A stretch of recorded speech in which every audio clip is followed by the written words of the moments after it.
Chapter 242. Jiang Xing frowned. Clearly, Dong Yinger's question did not make him happy, but he still replied politely, yes. Hearing Jiang Xing's words, Dong Yinger's heart suddenly ached. She saw the impatience in Jiang Xing's eyes, and unknowingly, an irrepressible resentment quietly rose in her heart. Why? Since she was young, she had been the apple of her parents' eyes. Cheerful, enthusiastic, and considerate, there was no one who did not praise her. But what did she get in the end? Her father sent her to the palace to protect his official career, her lover treated her coldly, and her former sisters would only watch her die. Everyone in this world had betrayed her, so why should she let these people live well? Dong Yinger stared at Jiang Xing for a long time before she suddenly smiled. I heard that Wan Mimi was kidnapped by thieves and her whereabouts are unknown. She and I used to be good friends, so I am really worried about her. I hope nothing bad has happened. Jiang Xing was sensitive enough to notice the strange tone in Dong Yinger's words, as if she was gnashing her teeth in anger. Although he was protective, he was now more mature than before. He endured the displeasure in his heart and did not bicker with her. He only said indifferently, I am indebted to Xiu Yi's concern. This general still has matters to attend to, so I will take my leave. After he finished speaking, he no longer looked at Dong Yinger, as if looking at her one more time would dirty his eyes. He left with large strides. Dong Yinger stood in the same place and watched Jiang Xing's receding figure. She slowly revealed a smile, but at the moment, this smile seemed a little twisted. Unlike the chaotic situation in the capital, the environment Jiang Ruan was in seemed to be very quiet and elegant. The servant girl who came to serve her every day was mute and never spoke a word. Besides this servant girl, she did not see anyone else. This room had everything she needed, and there were even a few travel books, probably for her to pass the time. Sure enough, it was Xian Li who gave the order and Qi Man acted. He also knew that she still had value, so he did not make things too difficult for her. These days, Jiang Wan also tried her best to adapt to the environment, and as time passed, she increasingly confirmed the fact that she might be pregnant. With this understanding, Jiang Wan became even more careful in her daily work. It was as if she really treated this place as a good place to cultivate her mind and body. Every day, she would recuperate with peace of mind. Her only regret was that there were no abortifacients here, but it also made Jiang Wan even more determined to resolve everything as soon as possible and leave this place. On this day, the weather was a little gloomy. It started raining early in the morning. Because it was the beginning of spring, the rain didn't stop once it started. It lasted from early morning to late afternoon. The air was damp and chilly. Some tender green buds had already sprouted on the branches outside, and the tender seedlings seemed to have the feeling of spring. Jiang Wan stood in front of the window, lost in thought as she stared at the branches. Suddenly, the door was pushed open and someone walked in. The sound of those footsteps was different from that of the mute and mute maids. When the mute maids walked, their footsteps were as silent as a cat's, so Jiang Wan could hardly hear any sound from here. Although the footsteps were light, they weren't light and careful. Instead, they seemed to be casual and arrogant, like a wild beast approaching its prey and slowly preparing to attack. Jiang Wan smiled faintly. After waiting for so long, they had finally arrived. The smile on her lips quickly faded, and when she turned her head, she just happened to reveal a trace of astonishment. The person standing at the door was not a mute maid. On the contrary, compared to the mute maid whose existence was almost indiscernible, this person standing there was a natural eye-catching existence. It was a woman wearing a bright red dress. However, this dress was different from the clothes of the Jin dynasty. It was sprinkled with gold powder and embroidered with complex patterns with gold thread. Even in the absence of sunlight, it seemed to sparkle. The thin red dress revealed a slender waist, which was adorned with a tinkling sound of small bells. Her feet were also not wearing shoes, only a string of green bells hung around her ankles, which made her bare feet appear even more fair and jade-like, as if they were carved into an antique. What was even more frightening than the pair of feet was the face on top of them. Jiang Yuan was already as charming as a demon, but this woman had the ability to turn all living things upside down. Her gaze seemed to have a life of its own, pure and holy with a hint of evil. Her face was clearly devoid of makeup, but her lips were smeared with the reddest rouge. It was as if a cluster of flames had suddenly appeared in the white snow of spring, unrestrained and unrestrained, about to engulf a person. This woman's appearance was beautiful and alluring, but it was more like a complex combination of abstinence and debauchery. As long as one approached, one would feel as if their whole body was about to be sucked in. Jiang Yuan was a woman, and if an ordinary man saw her, he would think that she was a vixen and would be willing to be sucked dry alive. This was probably the holy maiden of the southern frontier. Jiang Yuan's heart calmed down slightly, and she slowly looked at the woman. The woman naturally caught the flash of amazement in Jiang Yuan's eyes, and a trace of complacency appeared in the corners of her eyes. She did not find this complacency annoying, but instead had a different kind of flirtatious and coquettish charm. Jiang Yuan. She spoke slowly, her tone strange and pleasant, as if it came from nature, as if she had only begun to talk to someone after a long time. Jiang Yuan nodded. I am the holy maiden of the southern frontier, Dan Zhen. She said. It's an honor to meet you. Jiang Yuan replied. Dan Zhen was somewhat flabbergasted, and her voice sank. You know my name? It's just a polite greeting. Jiang Yuan smiled slightly. When in Rome, do as the Romans do. It seems that the holy maiden has not yet become accustomed to the customs of the great Jin dynasty, so you took it seriously. Dan Zhen was somewhat annoyed. She naturally heard the ridicule in Jiang Yuan's words. She said that she was an outsider. The people of the Jin dynasty had always looked down on the small border countries. Even when the southern frontier had not yet been destroyed, they still paid tribute every year, but they were still affectionately called the barbarians of the southern frontier by the people of the Jin dynasty.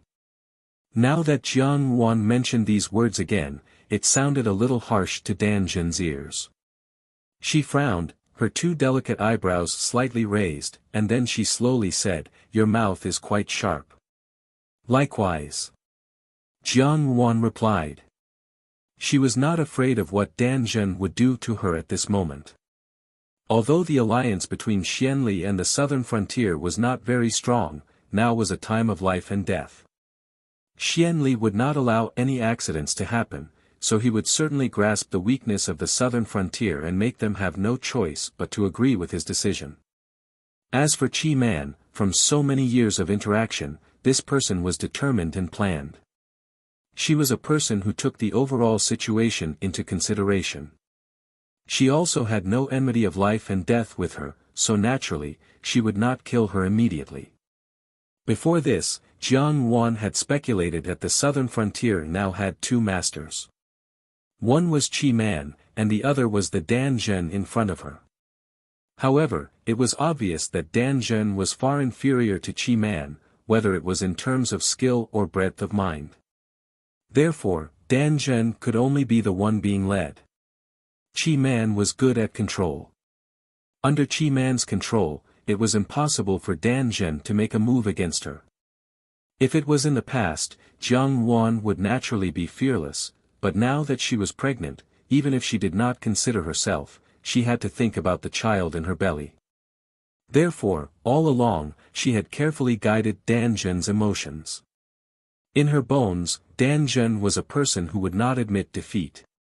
Subconsciously, she still wanted to compete with her. This was the self-awareness of a woman. For example, just now, Dan Zhen was already extremely beautiful, but from her actions today, it could still be seen that she had specially dressed herself up. Jiang Yuan was not a man, so how could she be worthy of Dan Zhen's meticulous dressing? Naturally, it was because in Dan Zhen's heart, she still had the thought of competing with Jiang Yuan. Your birth can't be considered very good. Dan Zhen spoke unhurriedly. As she said this, she also sized up Jiang Ruan from head to toe. The corners of her lips curled up, and her eyes revealed traces of disdain. Your birth is even more lowly. I heard that you were once enslaved by the country's servants. It's really ridiculous. She played with her slightly curly hair with great interest. I have heard of your deeds. At that time, when that brother of yours was called the God of War, it was also partly because of your contributions. I originally thought that you definitely had some ability. Now, it seems that I have overestimated you. You were so easily taken away by others. Staying here as a forbidden object is really too boring. Jiang Ruan was calm and unruffled in the midst of chaos as she looked at her. Her expression did not change at all because of her words. Not to mention that Dan Zhen was deliberately provoking her, even if she did not know Dan Zhen's intentions, she really did not take these words to heart. In the past, there had been too many rumors and slanders. Why would she pay attention to these small words? Dan Zhen smiled slightly and slowly approached Jiang Ruan. Suddenly, she reached out and grabbed Jiang Ruan's neck. Dan Zhen's hand was very soft, as if it had no bones.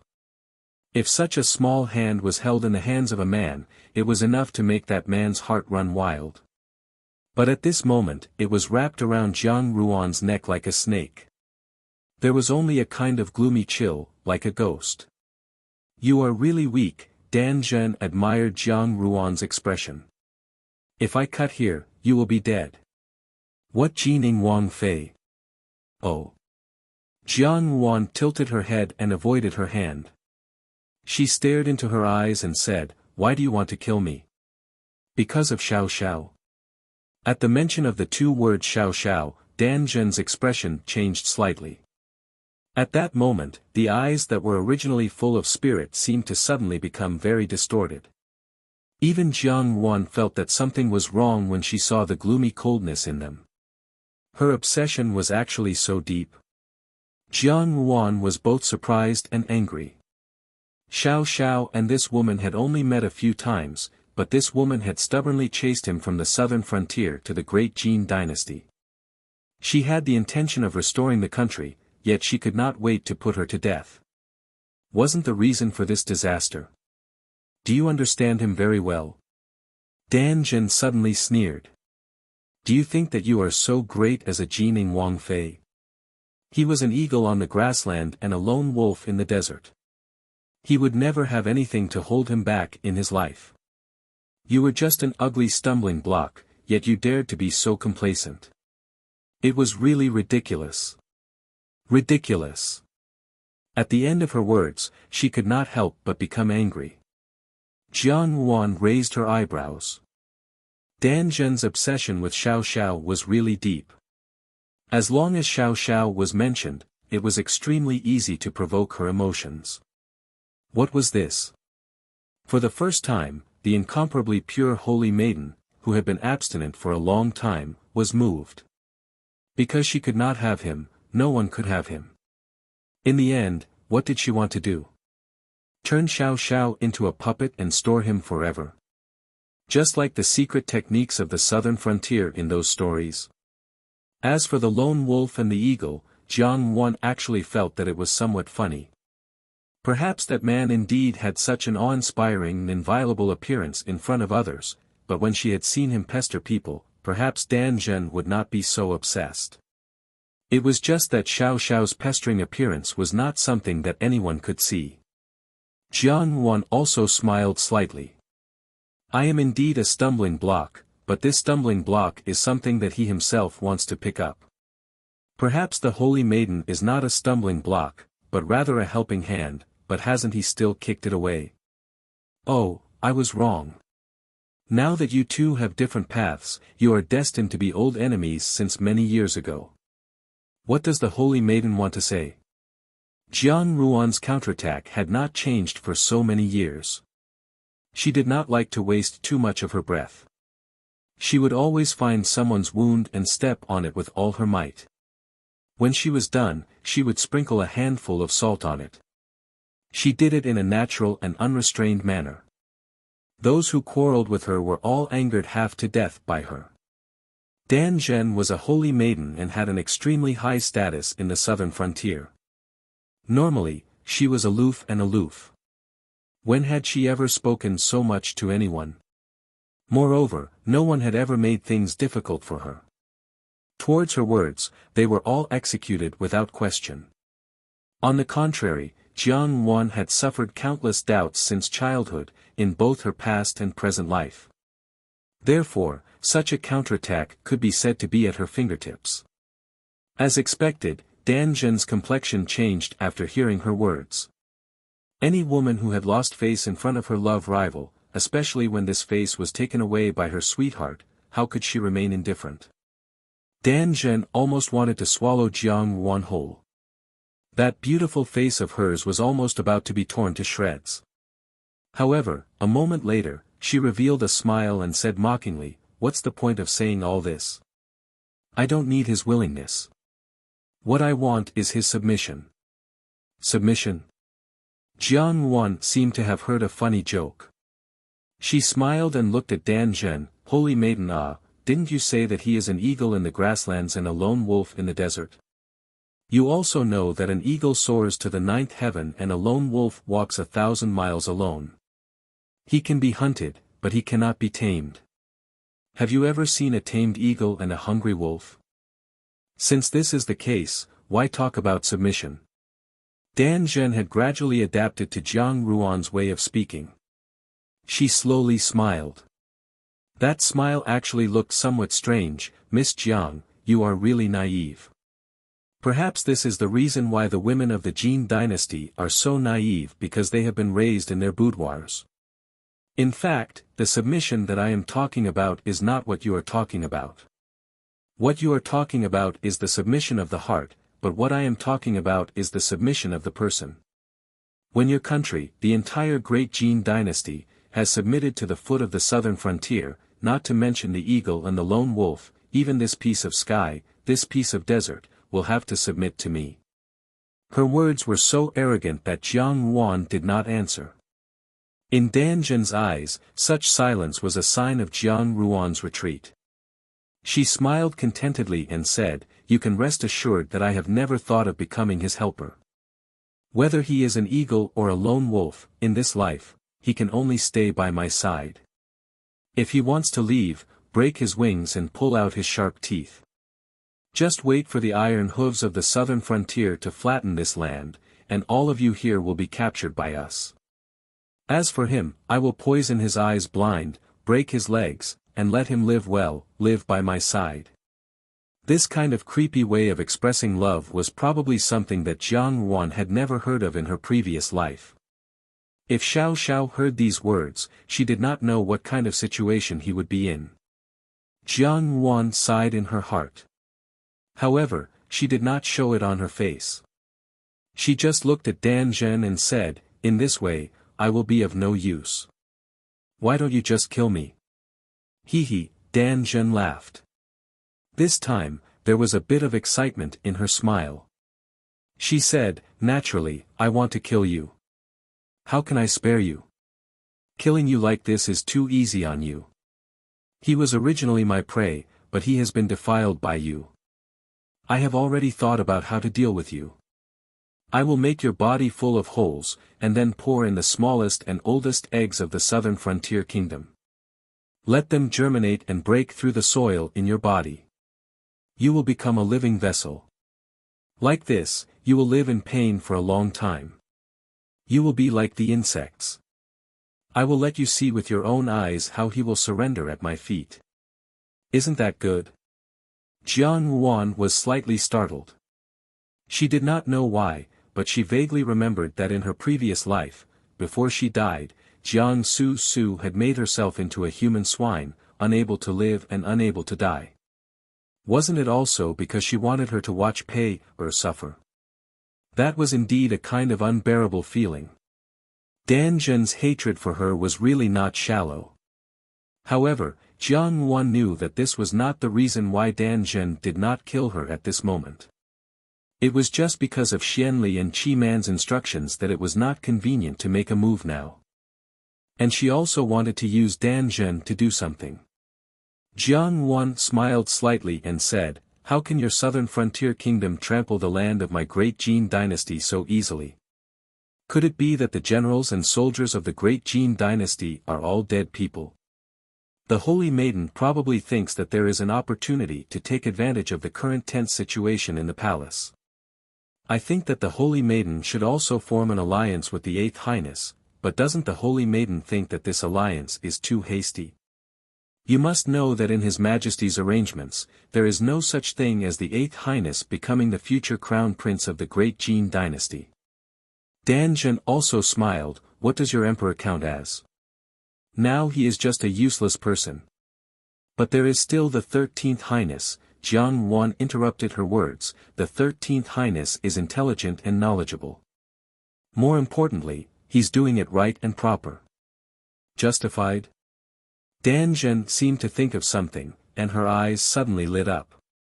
She looked at Jiang Wan and said, "You probably think that the so-called justified is an imperial edict. With this imperial edict, you have bet on the right treasure, and there is hope." Jiang Wan nodded, but there was a trace of understanding in her eyes. Dan Zhen sneered and turned to go out the door. After a moment, when she returned, she was holding a long wooden tube in her hand. Her smile was somewhat malicious. "Miss Jiang, do you feel that this thing is very familiar?" Jiang Wan did not speak, but stared closely at the wooden tube. Jiang Wan was well aware of what was in the wooden tube. When Dan Zhen saw her motionless eyes, she seemed to be even more excited. She suddenly opened the wooden tube and pulled out something from inside. That thing looked very familiar. When the long scroll was unfolded, it was impressively an imperial edict. "Do you think that no one will find out if you hide the imperial edict in the carriage? I have to say, you are always so bold, but it is easy to make mistakes. Now, your so-called hope has fallen into my hands. You have to know that the 13th prince would have nothing if it weren't for the imperial decree.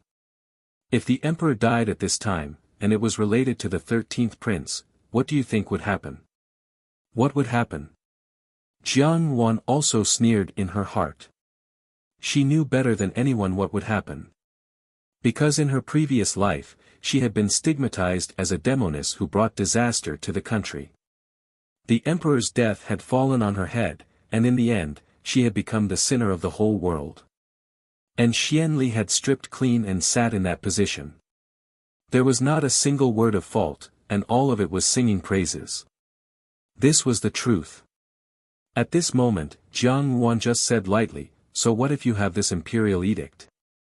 One day, it will be found, and there will be a day when it will see the light of day again. As long as I wait until that day, my hope will not be in vain." When Dan Zhen saw the hope in Jiang Ruan's eyes, she suddenly felt a little irritated. She did not know why, at this time, Jiang Wan still had such high expectations for something that was impossible to happen. Was this stupidity or naivety? Dan Zhen did not know. She only knew that right now, the expression that she really wanted to see on Jiang Ruan's face was not this. She should be regretful and depressed, in so much pain that she wished she was dead, blaming herself, and feeling guilty. She should not be brimming with hope. At this moment, the thought of making her regret frantically resounded in Dan Zhen's mind. She could no longer care about anything else. Suddenly, she took out a tinder from her bosom. The tinder was ignited, and she threw the imperial edict onto the tinder. In an instant, the fire engulfed the bright yellow silk. Jiang Ruan's expression suddenly changed.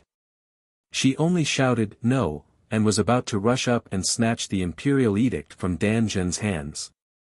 But how could Dan Zhen let her do as she wished? Her body lightly dodged, and that bright yellow silk was sprinkled with some kind of powder, causing it to burn even more fiercely. In just a short moment, the fire had completely engulfed that thing, leaving only a little red remnant that lay pitifully on the ground. Jiang Wan stared blankly at the pile of ashes on the ground. Although she was somewhat displeased that Dan Zhen did not show the unbearable pain that she had imagined, Dan Zhen was finally satisfied. Just now, she had been overbearing, and this woman, who had acted as if she had everything under her control, had revealed such a blank expression. She slowly walked to Jiang Ruan's side and deliberately asked, "You see, your hope is gone." Jiang Ruan lowered her head and did not speak. Dan Zhen sneered and said, "In my eyes, you are nothing more than an ant. Your so-called hope is not worth mentioning to me. So Jiang Ruan, even your great Jin dynasty, the 13th prince that you support, will be like this imperial edict in the fire. They will become a pile of ashes and become nothing. And he, in this life, can only stay by my side." After saying this, Dan Zhen no longer paid attention to Jiang Ruan and strode out. Today, she had already vented her anger, and her heart was incomparably carefree. If she went out for too long, she was afraid that it would arouse suspicion. Today, she had carried Qi Man on her back. Qi Man had given a death order not to touch a single strand of Jiang Ruan's hair. For Dan Zhen, this was infuriating. Looking at the person that she hated but could not put her to death, this was simply like suffering. Fortunately, today, it seemed that it was not bad to make that woman lose her wits. As for the imperial edict, Dan Zhen was not worried at all, because this imperial edict was also a scourge. Even Xianli himself would eventually destroy the imperial edict. Rather than let Xianli personally destroy it, it would be better for her to destroy it in front of Jiang Ruan. That was equivalent to destroying Jiang Ruan's hope. It was enough to make her collapse, and that was what she most wanted to see. After Dan Zhen left, the mute servant also returned. She looked at Jiang Ruan with some fear. Just now, she had probably been waiting outside, and it seemed that she was very afraid of Dan Zhen. Jiang Ruan looked at her and expressionlessly said, "Clean this thing." After saying this, she got up and walked towards the couch. The mute servant was a little surprised. Just now, from the expressions of the two people, Jiang Ruan clearly cared about this thing. However, at this moment, this thing had already been destroyed by Dan Zhen. Shouldn't Jiang Ruan be heartbroken? How could she still talk to her as if nothing had happened, and not even the slightest hint of sadness on her face? Jiang Ruan did not care about the mute servant's thoughts. She just leaned against the cushion of the soft couch with some exhaustion and gently breathed a sigh of relief. That act just now was a little too strenuous. Now that her body was heavier, every time she used too much strength to do something, she would feel tired much faster than in the past. Today, it was really not easy to not reveal a single flaw in front of Dan Zhen. In the end, her efforts were not in vain. Everything was proceeding according to her imagination. When a woman compared herself with another woman, she always hoped to see the other woman's extreme failure. Dan Zhen was the same. She hoped to see Jiang Ruan's most regretful and disappointed side. She could not kill her, but she could not wait to tear apart Jiang Ruan's calmness. Therefore, under Jiang Ruan's deliberate guidance, Dan Zhen would think that Jiang Ruan could be so calm now because of the hope that the imperial edict brought to her. As long as hope was destroyed, it was equivalent to destroying Jiang Ruan's faith. Jiang Ruan's entire person would live in despair every day. Dan Zhen was from the southern frontier, and the people of the southern frontier did not know the Jin dynasty's language. Qi Man was a patient person. Before this, she would not open this imperial edict and would hand it to Xianli intact. Jiang Ruan's plan was extremely risky. If this imperial edict was seen by Xianli, not only would everything fall short of success, even Xiao Xiao's identity would be exposed. Therefore, the crux of the matter was that before Xianli could see the imperial edict had already been destroyed. The matter of destroying the imperial edict could only be done by Dan Zhen. She had the ability and the impulse, so it was best to ask her to do it. Dan Zhen thought that this imperial edict was to establish Xian Pei as the crown prince, but in fact, the name of the heir apparent was Xiao Xiao. From then on, as long as the emperor did not wake up and this imperial edict was completely extinguished, Xiao Xiao's identity would be completely buried in the dust of history. He would forever be the little prince of Jining Wangfu, the young master of the genie guards, and not some royal bloodline. Dan Zhen would stop for a while because of this, and Xianli, with his extremely conservative and stable temperament, naturally would not come out at this time. He would definitely wait for the wind to blow over before coming to see her. And before that, Dan Zhen would not take the initiative to talk about the imperial edict. Therefore, when Xianli arrived, there was no imperial edict. Even if he suspected, he could not find any evidence. Moreover, he would not doubt that he would relax his vigilance against Xian Pei in the palace and wholeheartedly make a fuss about the emperor. Stealing a beam and replacing a pillar with a flower, although it looked simple, every step was like walking on a steel wire. If one was not careful, one would fall into a bottomless abyss. Jiang Ruan had such a bold idea, and she had also done it boldly. Every step she took here, because of the child in her belly, was extremely difficult. Usually, it was very simple, but when she did it, she actually sweated a little. She looked for a while, then suddenly reached out and called for the mute maid. The mute maid waited for her instructions. Jiang Ruan said, "I am really a little bored, help me find a dog. In this place, I am always alone, and having a dog to accompany me is also very good." The mute maid was a little surprised that she would say this, but naturally, she could not disobey Jiang Ruan's words.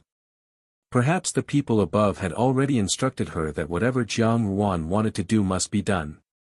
Therefore, after the mute maid had recovered from her shock, she went out on her own. However, she did not see that Jiang Ruan was gently stroking her forehead behind her back. Her appetite was getting bigger and bigger. Because of the little fellow in her belly, the usual food was obviously not enough.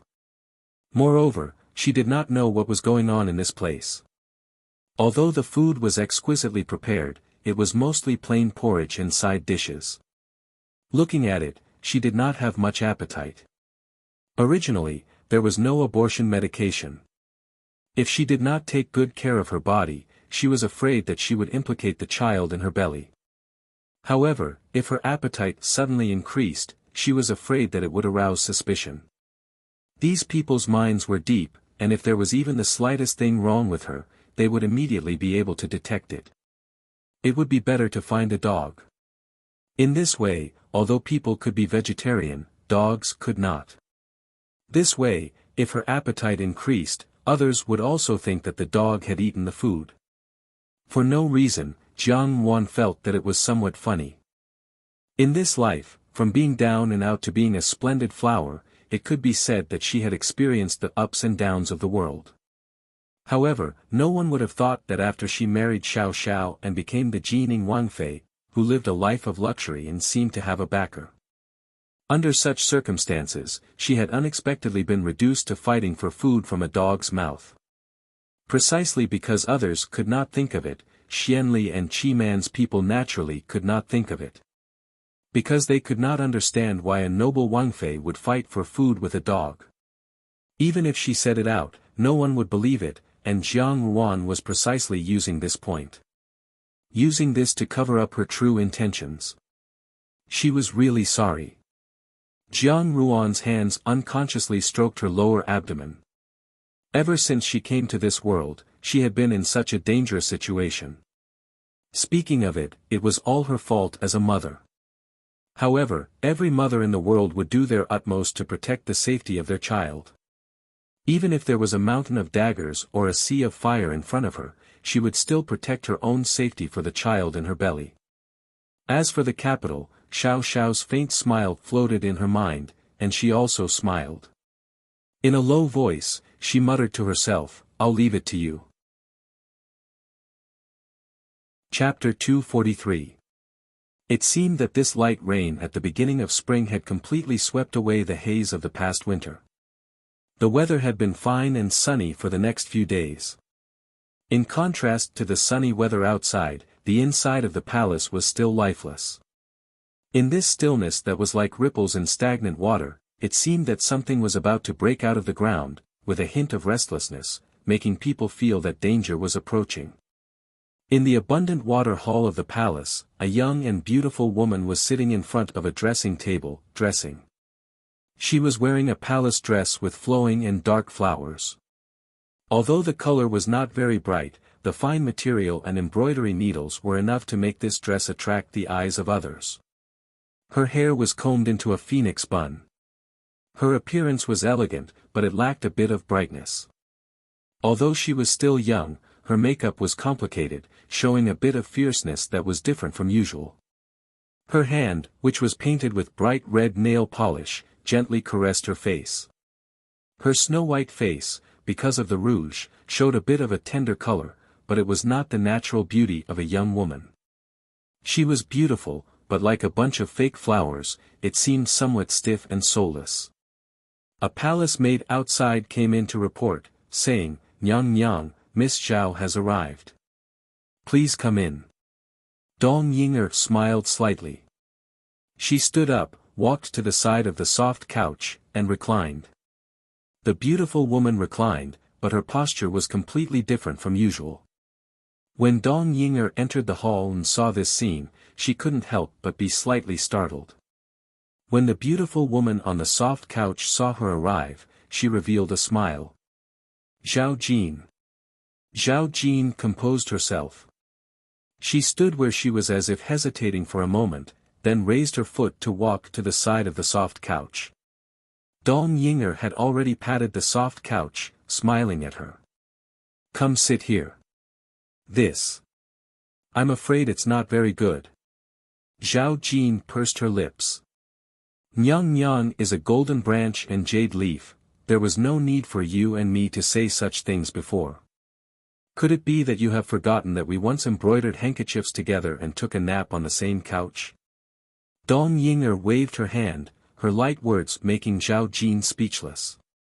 Perhaps Dong Ying'er's words had touched upon the deepest recesses of her memory, as Zhao Jin could not help but recall the times when she, Dong Ying'er, Lin Zixiang, and when Fei Fei were childhood friends who had grown up together. At that time, the three of them were carefree. Every day, they only thought about what to eat and what to do. There were no family conflicts, no disputes in the court, and all the troubles in the world had nothing to do with them. That was probably the happiest time of their lives. How could it be like now, when a storm was brewing? Even their Zhao family was like adding oil to a raging fire. It seemed that they were temporarily safe, but who knew what would happen next? One wrong step after another, and the whole game would be lost. This was a matter of gambling with one's life. A trace of sadness flashed across her face, but she still walked over to Dong Ying'er's side and sat down. Only then did she raise her eyes to look at her old friend. Dong Ying'er looked very different from before. Whether it was her makeup, clothes, or the expression on her face, although she was smiling and trying to act as intimate as before, in the end, her face was no longer as bright as when she was a young girl. Instead, there was a kind of coldness and sophistication on her face. Perhaps the days in the palace were not good. Dong Ying'er was sent to the palace at the age of a flower. Her father said that Dong Ying'er's position in the inner palace was quite high, but in Zhao Jin's eyes, this was all nonsense. What kind of place was the palace? If one wanted to seek riches and honor, they would naturally feel that it was good. However, Dong Ying'er had been pampered and spoiled since she was young. Riches and honor were nothing to her. Instead, the talent that she had lost after entering the palace was more valuable. That was why she seemed so unfamiliar. Zhao Jin sighed in her heart. Among the few of them, the most unfortunate was probably Dong Ying'er. Thinking of this, Zhao Jin's heart gave birth to sympathy for Dong Ying'er. However, when her gaze fell into Dong Ying'er's eyes, a trace of disgust flashed across her face. Immediately after, she heard Dong Ying'er's laughing voice. "After I entered the palace, it seems that I have very little contact with you. Now that we meet again, I feel that things are still the same, but the people have changed. I wonder if you have this feeling." After Dong Yinger entered the palace, her former sisters had all entered the palace to see her. However, at that time, Dong Yinger's personality was gloomy and did not pay attention to them. Lin Zixiang had a fiery temper. At that time, she had quarreled with Dong Yinger, but Dong Yinger did not say anything. Later on, when Lin Zixiang saw them again, she said, "She has made up her mind to distance herself from us. Forget it, begging for a relationship won't last long. We treat her like sisters, but she doesn't treat us like sisters." At first, Wen Fei and Zhao Jin did not believe it. They were both born into military families and were not as sensitive to human emotions as Lin Zixiang. However, even though they were slow, they gradually realized that what Lin Zixiang said was right. Dong Yinger was indeed consciously distancing herself from them. Zhao Jin also felt that there were a few times when she followed her mother into the palace and wanted to talk to Dong Yinger. However, Dong Yinger's servant girl always said that she had matters to attend to. It was like this every time, it was as if she was deliberately making things difficult for her. Zhao Jin scratched her head. Later on, when she entered the palace again, she did not ask about Dong Yinger so enthusiastically. Who wanted to use their warm face to stick to someone else's cold butt? However, at this moment, Zhao Jin still sighed and said, "It is indeed so. Among us, you are the best at handling matters and making friends. Looking at it now, you are indeed the most promising." Was she really promising? Most likely not. It was just that the current Zhao Jin was no longer the Zhao Jin who did not know anything. The pressure from her family had caused her to gradually mature. When she spoke, she also began to have her own thoughts. With regards to the changed Dong Yinger, how could she still be as blabbermouthed as before? There was always some distance in her heart. When Dong Yinger heard this, she looked at Zhao Jin meaningfully and shook her head, saying, "Time is indeed heartless. I did not think that a straightforward person like you would say such slick words. Why do you need to say so much in front of me? You must know that I grew up with you. There is no need to guess our thoughts.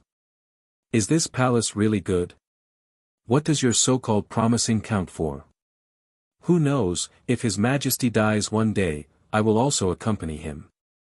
When these words were spoken, Zhao Jin was immediately startled. She hurriedly looked around to see if anyone was eavesdropping. Seeing that no one was eavesdropping, she let out a sigh of relief. For a moment, she forgot about Dong Yinger's identity. Knocking her head, she said, "Nonsense. How can you say such things so carelessly? What are you thinking about all day? I already told you to pay attention to your words when you enter the palace. You are so smart, how can you be so foolish? Do you not want your life anymore?"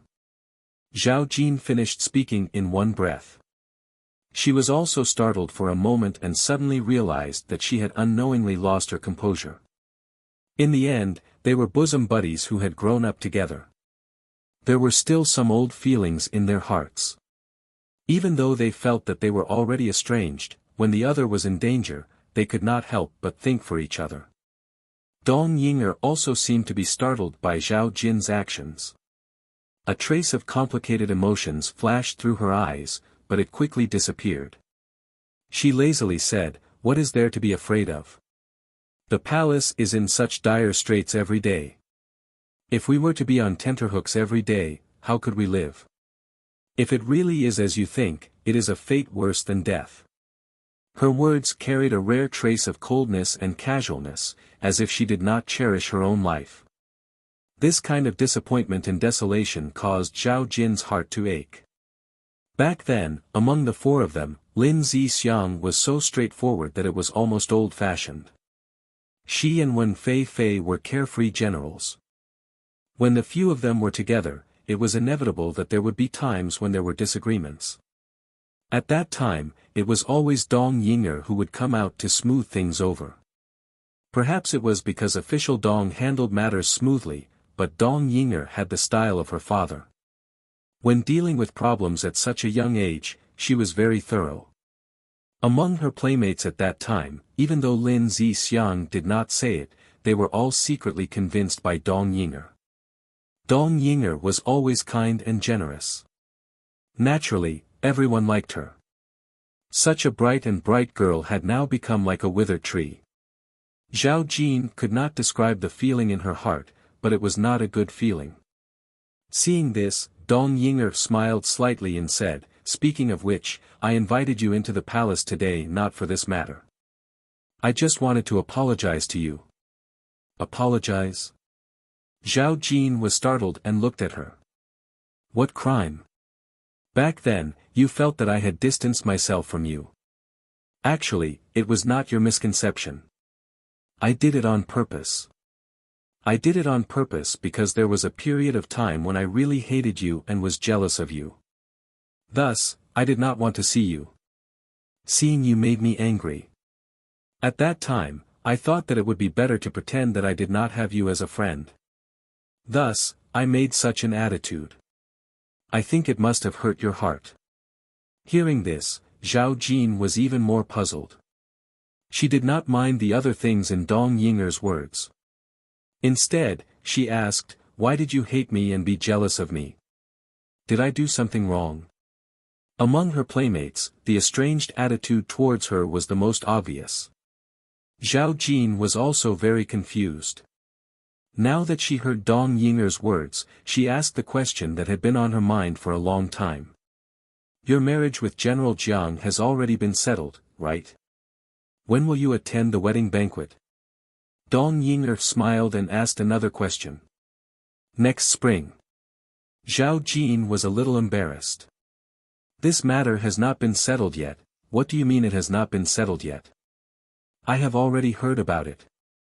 Since your two families have already agreed, it will naturally not be far. Dong Yinger smiled mischievously. General Jiang is not bad. He is young and promising. His future is boundless. Younger sister Wan is your sister-in-law. She will not let him bully you. Moreover, there is no master or madam. In the past, you will be in charge of the family. You will only have a good life. Zhao Jin was a little embarrassed by Dong Yinger's words. She felt that the two of them talked like this as if they had returned to those carefree days when they were young girls. They talked about which child liked which young lady and teased each other leisurely. She smiled. You haven't told me why you hate me yet. Dong Yinger glanced at her, which made Zhao Jin a little puzzled. She only heard Dong Yinger sigh. I am not afraid that you will laugh at me. At that time, I also liked General Jiang. With just one sentence, all the questions had the answer. Zhao Jin listened in a daze. Some fragments flashed through her mind. When they were intertwined, it almost made her mind clear. At that time, Jiang Xing was not as powerful as he was now. He had just appeared in the court, but he saved her and Dong Yinger at the palace banquet. At that time, Dong Yinger seemed to show a little shyness and seemed to like Jiang Xing very much. However, at that time, Zhao Jin was careless. She thought that Dong Yinger naturally showed admiration when she saw an outstanding man. She thought that it was the same as when she saw a handsome scholar. But now, listening to Dong Yinger's words, at that time, she actually really liked Jiang Xing. A good sister falling in love with the same man was fatal to any friendship. Zhao Jin never thought that it would happen to her. She thought that Dong Yinger was just playing around like a child. Unexpectedly, she put her heart into it. She suddenly felt that she didn't know how to face Dong Yinger. Should she be angry because Dong Yinger wanted to be strangers because of this? Or should she feel guilty because as a good friend, she never noticed Dong Yinger's feelings? Dong Yinger smiled slightly. I know what you are thinking right now. Even if you think that I have no sense of shame, that I offend public morals, that is all in the past. When I first entered the palace, I was unwilling, so I didn't accept my fate. Seeing that you all lived so well, I became jealous. I wondered why I was the only one in the world who was so unfortunate. But now, I accept my fate. The heavens are probably fair. My life has long been in the palm of his hand. Why should I struggle? I accept my fate, and my thoughts about General Jiang are gone. Don't worry. Now, my heart is like a mirror. It is all in the past. Her words were calm and carried a bit of vicissitudes. It made people unable to even be angry. Zhao Jin's complicated feelings, which had been at a loss, gradually calmed down after hearing her words. She heard Dong Yinger's indifferent voice say, I am telling you all this today because I don't want to leave behind any regrets. Everyone will die, but I am not willing to die with regrets. I don't have many friends in the palace. Back when I was in the Fu, I only had you. I don't want to leave with regrets. Pausing, Dong Yinger said, I just said that I don't know when I will return. Before that, I always hope to leave behind some memories. When Zhao Jin heard this, she immediately thought of what Dong Yinger had said before. She asked, did you hear some rumors? Why do you keep saying that? Dong Darren hasn't thought of any ideas? Your tone makes it sound like you don't want to live anymore. Ideas? Dong Yinger laughed bitterly. I said long ago that this is my fate. What ideas do I have? The first half of my life has already been ruined. What should I do next? Even if I keep my life, I will have to conceal my identity. I can't even return to my own home. What is the point of living? As for father, he sent me here to protect the Dong family. I have to do things to the end. I might as well restore the Dong family's reputation. At the very least, I can give the Dong family a title of loyalty.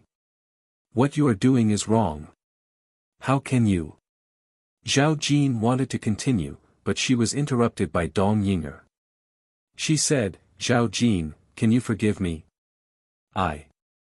When a person is about to die, their words are kind. Moreover, when Zhao Jin thought about it carefully, other than being a little cold to them, Dong Yinger hadn't done anything out of line. Everyone had grown up together. Speaking of Jiang Xing, Zhao Jin felt sad for Dong Yinger. It was just that fate could not be forced.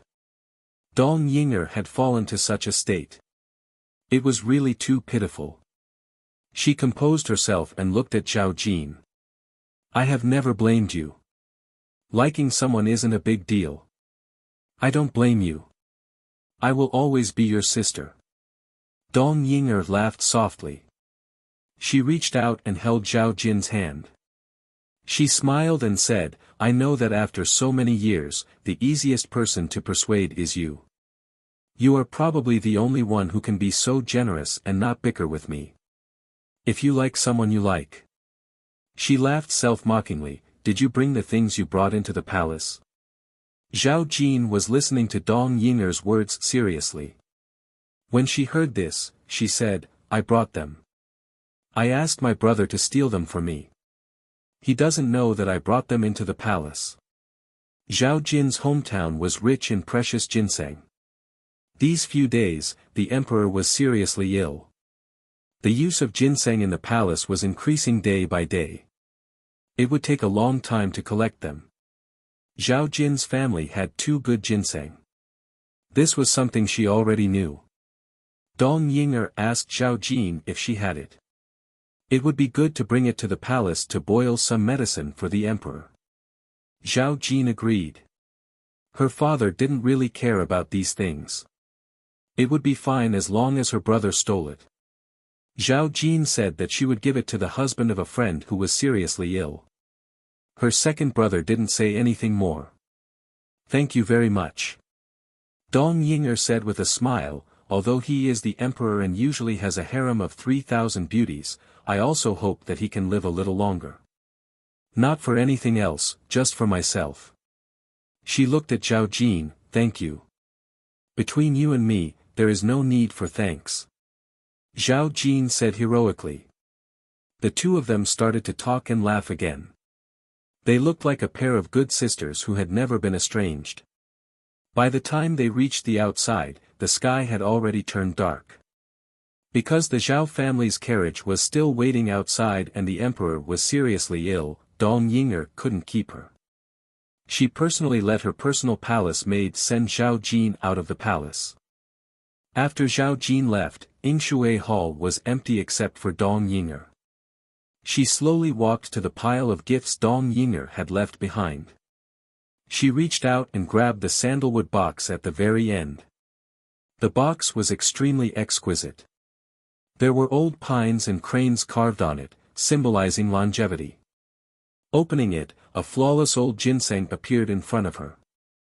Moving closer to smell, she could even smell the fragrance of ginseng. This was indeed the Zhao family's ginseng. Zhao Jin didn't lie and did what she said. This ginseng actually didn't have much use. Although it was precious, it could only help prolong one's life.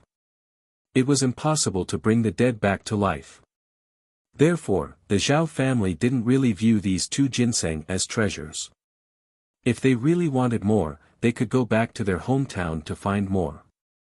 Dong Ying'er reached out and gently picked up the old ginseng in the box. An imperceptible smile immediately appeared on her face.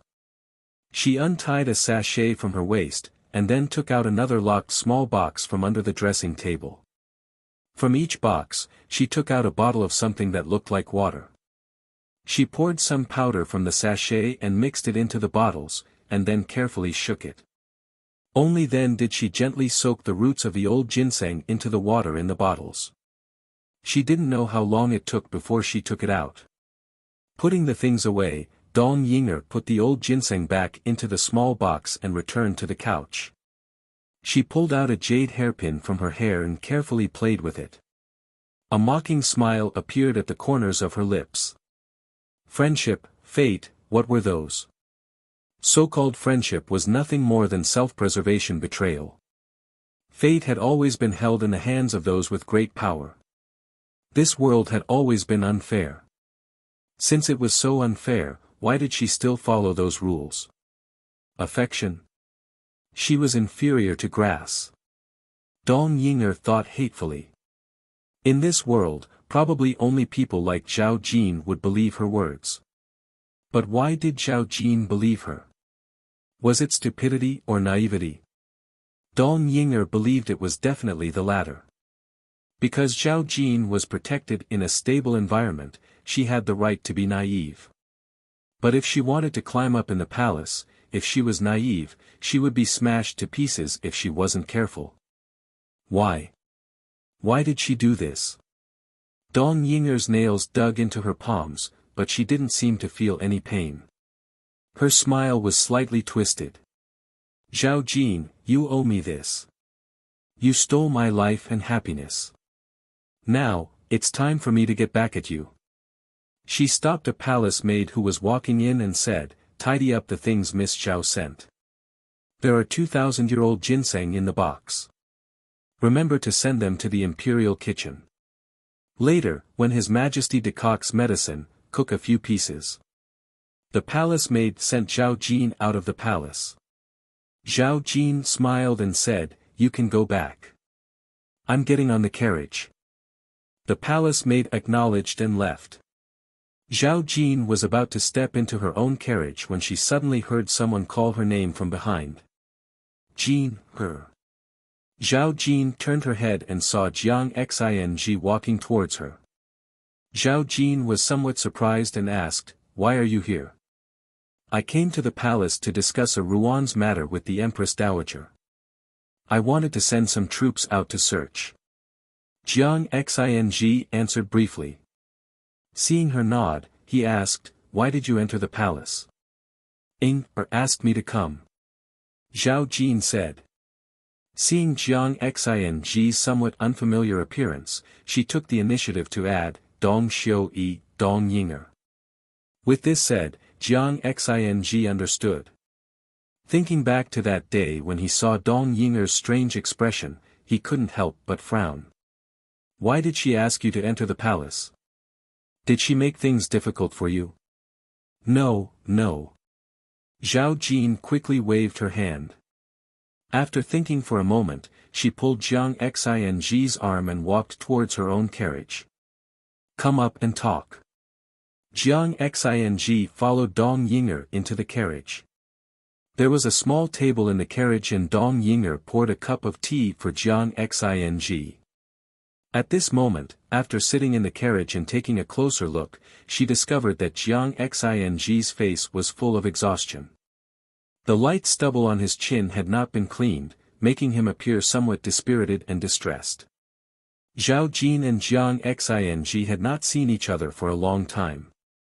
Ever since Jiang Ruan had been kidnapped, Jiang Xing had been busy investigating Jiang Ruan's whereabouts every day.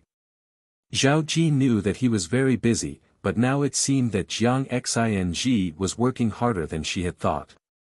Zhao Jin couldn't help but feel a little distressed. Jiang Xing drank the tea that Zhao Jin handed him in one gulp and wiped his mouth. Zhao Jin asked, "Is there still no news of Ruan Mimi?" Hearing this, Jiang Xing's eyes darkened and he shook his head. Zhao Jin also felt sad. She and Jiang Ruan's relationship could not be said to be bad. After Jiang Ruan's accident, Zhao Jin also asked her brother to mobilize friends to search for her. However, dozens of days had passed, and there was still no news of Jiang Ruan. Zhao Jin was very anxious in her heart. There were some bad rumors that had spread like wildfire, saying that Jiang Ruan might have already met with a mishap. As Jiang Ruan's good friend, Zhao Jin naturally did not believe them. However, what did the delay in news mean? Zhao Jin was also very afraid. How can there be no news at all? Zhao Jin asked, these people could not have run far. On that day, there were guards at the capital's city gates, and we did not see any suspicious people. Since they are in the capital, we have almost turned the entire capital upside down. Why is there still no news? Could it be that these people can fly to the sky or burrow into the earth? How can there be no news of a living person? It must be that those officials did not handle the matter well, that's why they were unable to find them. Zhao Jin was somewhat flustered and exasperated as she threw the blame onto the capital governor. However, Jiang Xing smiled bitterly and shook his head. These people originally had a premeditated plan. Now that they have hidden Ruan so well that no one can find her, it only proves this point. People that even the embroidered uniform guards cannot find are indeed somewhat difficult to deal with. Moreover, it is very likely that these people are from the southern Xinjiang. As Jiang Xing spoke, he could not conceal his worry. One must know that the methods of the people of the southern Xinjiang were the cruelest. What he was most worried about was that those deranged people of the southern Xinjiang would use cruel methods to treat Jiang Ruan. As long as he thought of the torture that Jiang Ruan might suffer, Jiang Xing felt a piercing pain in his heart. He and Jiang Ruan had relied on each other for survival for so many years. He was still Jiang Ruan's big brother, but he could not even protect his little sister. If something really happened to Jiang Ruan, Jiang Xing would never forgive himself for the rest of his life. Xing, I am a little scared. Zhao Jin held Jiang Xing's hand. I feel very uneasy. Even the daughter of a military family had heard of the cruelty of the secret techniques of the people of the southern Xinjiang. So many days had passed, and there was no news of Jiang Ruan. What did this mean? Could it be that she had already met with misfortune? That's what everyone would think. It can't be. Jiang Xing held Zhao Jin's hand instead. His big hand wrapped around Zhao Jin's small hand. His grip was warm and strong. His tone was also low, slow but firm. It can't be. Ruan is very smart and very strong. She will not give up in any adversity. She is my little sister, and I know her better than anyone else. She will definitely think of a way to protect herself and wait for us to save her. Hearing this, Zhao Jin smiled in relief. It seemed that Jiang Xing's words had made her feel a lot more at ease. She did not say anything else and just leaned her head on Jiang Xing's shoulder. Jiang Xing suddenly thought of something and asked, why did Dong Yinger want you to enter the palace today? Zhao Jin was startled. She remembered Dong Yinger's words in the palace, but she felt somewhat awkward facing Jiang Xing. After all, she could not tell Jiang Xing about Dong Yinger's feelings for him. Although there was still some slight discomfort in her heart, Zhao Jin was not a fussy person. It was just that she was not used to lying, so she could only vaguely say, it was just to enter the palace to reminisce about the old days. Your relationship has always been distant. What is there to reminisce about? Jiang Xing hit the nail on the head and pointed out the inconsistencies in Zhao Jin's words. Zhao Jin was a bit embarrassed and said, Her Majesty's dragon body was not at ease when I came in. She was also anxious and uncertain about her future. There was no one in the palace that she could talk to. In any case, we grew up together. I would not harm her. She probably only trusts me now, so she spoke with me for a while. There was nothing else. Her words were half true and half false, but it was indeed a reason. Hearing this, Jiang Xing was silent for a while. After a long time, he said, In the future, you should meet less with her. It would be best if you do not meet with her again. Zhao Jin was startled. She wondered why Jiang Xing would say such a thing. She did not know that Jiang Xing had met with Dong Yinger not long ago, nor did she know that their meeting had caused such a storm. She only thought that Jiang Xing might have seen something, but that should not be the case. Puzzled, she asked, Why? The powers in the palace are complicated. Jiang Xing said, Your Zhao family is currently in an awkward position. If you get too involved with her, you might accidentally drag your Zhao family into it. At that time, let's see how you will deal with it. Jiang Xing threatened her. He could not tell Zhao Jin that Dong Yinger was not a good person. Moreover, with Zhao Jin's straightforward temperament, she might not necessarily listen. It would be best to involve the entire Zhao family. Dong Yinger was the most filial. Even if it was for the Zhao family, the next time she did something, she would have to think twice. Hearing this, Zhao Jin did not argue any further. She only lowered her head somewhat gloomily. Knowing that it was easy for her to find a dead end every time, Jiang Xing did not try to persuade her. He knew that she would eventually think things through on her own. He merely reached out and rubbed Zhao Jin's head. However, the heaviness in his gaze did not relax in the slightest. Jiang Ruan had always been the problem that he was most worried about. At this moment, Jiang Ruan was in a quiet courtyard, in a certain room. She was lost in thought as she looked at the large white dog lying lazily at her feet. These days, every day, she would ask the mute maid to prepare more food and share it with the dog. This way, she did not need to prepare a separate portion of dog food. The mute maid did not suspect anything and brought out a large portion of food every day. Jiang Ruan alone ate a lot, and the dog also ate a little. However, in the mute maid's eyes, it was only the large white dog that was somewhat gluttonous. In such peaceful days, Jiang Ruan's heart was somewhat anxious. Why was Xianli so slow in making his move? Only by waiting for Xianli to make his move, could the plan be carried out more quickly. Now that she was pregnant, this place was admittedly quiet, but if there was a mishap and she was not careful, she would be discovered. At that time, it would only invite a lot of trouble. And what she wanted to do the most now was not to protect the child in her belly. As she thought this, she only felt a surge of nausea in her throat. Suddenly, she supported herself against the pillar at the edge of the bed and retched. At this moment, the mute maid stepped into the room with tea. Seeing this scene, she was startled and immediately ran forward in a panic. She looked at Jiang Ruan, at a loss as to what to do. Jiang Ruan had just stroked her chest, and the reaction to her anxiousness was becoming more and more obvious with each passing day. As soon as she raised her head, she saw the mute maid's panicked gaze. Oh no, she cried out in her heart. Without even thinking, she immediately said, "What was added to the food today? My stomach is in so much pain." The mute maid was startled and immediately wanted to run out. Jiang Yuan said sternly, "Stop." Chapter 244. The mute servant immediately turned her head and looked at her in disbelief, but she did not know what to do. Jiang Yuan asked softly, "Are you going to call for a doctor?" The mute servant nodded. "There is no need to call for a doctor." Jiang Yuan sneered, "I don't trust the doctors here. Go out, and be careful when you cook in the future."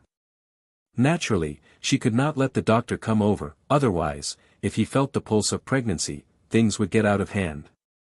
This mute servant did not look very courageous, and she did not know whether she was pretending or not. Jiang Yuan could only deceive this person first. The mute servant opened her mouth and seemed to be somewhat at a loss. Jiang Yuan frowned and said, "Still not going out?" Only then did the mute servant hurriedly retreat. After the mute servant left, Jiang Yuan rubbed her forehead. This was not the way to go on. But now, she had no way of knowing what the situation was like outside. These days, she stayed in the house. Although she could not go out, every day when she stood in front of the window or walked in the courtyard, she could still see some clues. The environment here was quiet and secluded, and the traces of people were rarely seen. Every time the food was cooked, it was extremely light. If Jiang Yuan had not ordered the mute servant to specially cook some fish and meat for the dog every day, she was afraid that not even the slightest bit of meat could be seen in the food. This was not a coincidence. Several times at dusk, Jiang Yuan could even hear the faint sound of a bell. She had roughly guessed that this place was very likely to be a temple. Perhaps it was in the mountains, or perhaps it was in the wilderness. In any case, the incense was not strong, and the population was sparse. Hiding herself here was really somewhat daring, but on second thought, it was no wonder that others could not find her. Jiang Yuan did not know how far this place was from the capital, but it was also impossible to escape now. Forcing her way through under the layers of checkpoints was wishful thinking. Moreover, it was really not a good idea to leave before the matter was completed. When would Xianli make his move? Only when Xianli took that step, the rest of the matter could be carried out smoothly. Jiang Yuan reached out and picked up a small file at the side, and lightly made a cut on the head of the bed. There were already many small lines that had been cut in a disorderly manner. It was precisely the day she came here. Now that dozens of days had passed, Xianli should be starting to make his move. That night, the sunny weather that had lasted for several days suddenly changed. In the evening, a strong wind suddenly blew, and dark clouds pressed down. In just a moment, bean-sized raindrops fell from the sky. The pedestrians hurriedly took shelter from the rain. It was as if the spring scenery of the past few days had suddenly reversed. At night, the wind and rain became even more miserable, and it was extraordinarily cold. The main hall of the palace was very lonely. The burning sandalwood incense slowly emitted green smoke. The palace servants seemed to be used to such a dull atmosphere. They sat silently and minded their own business.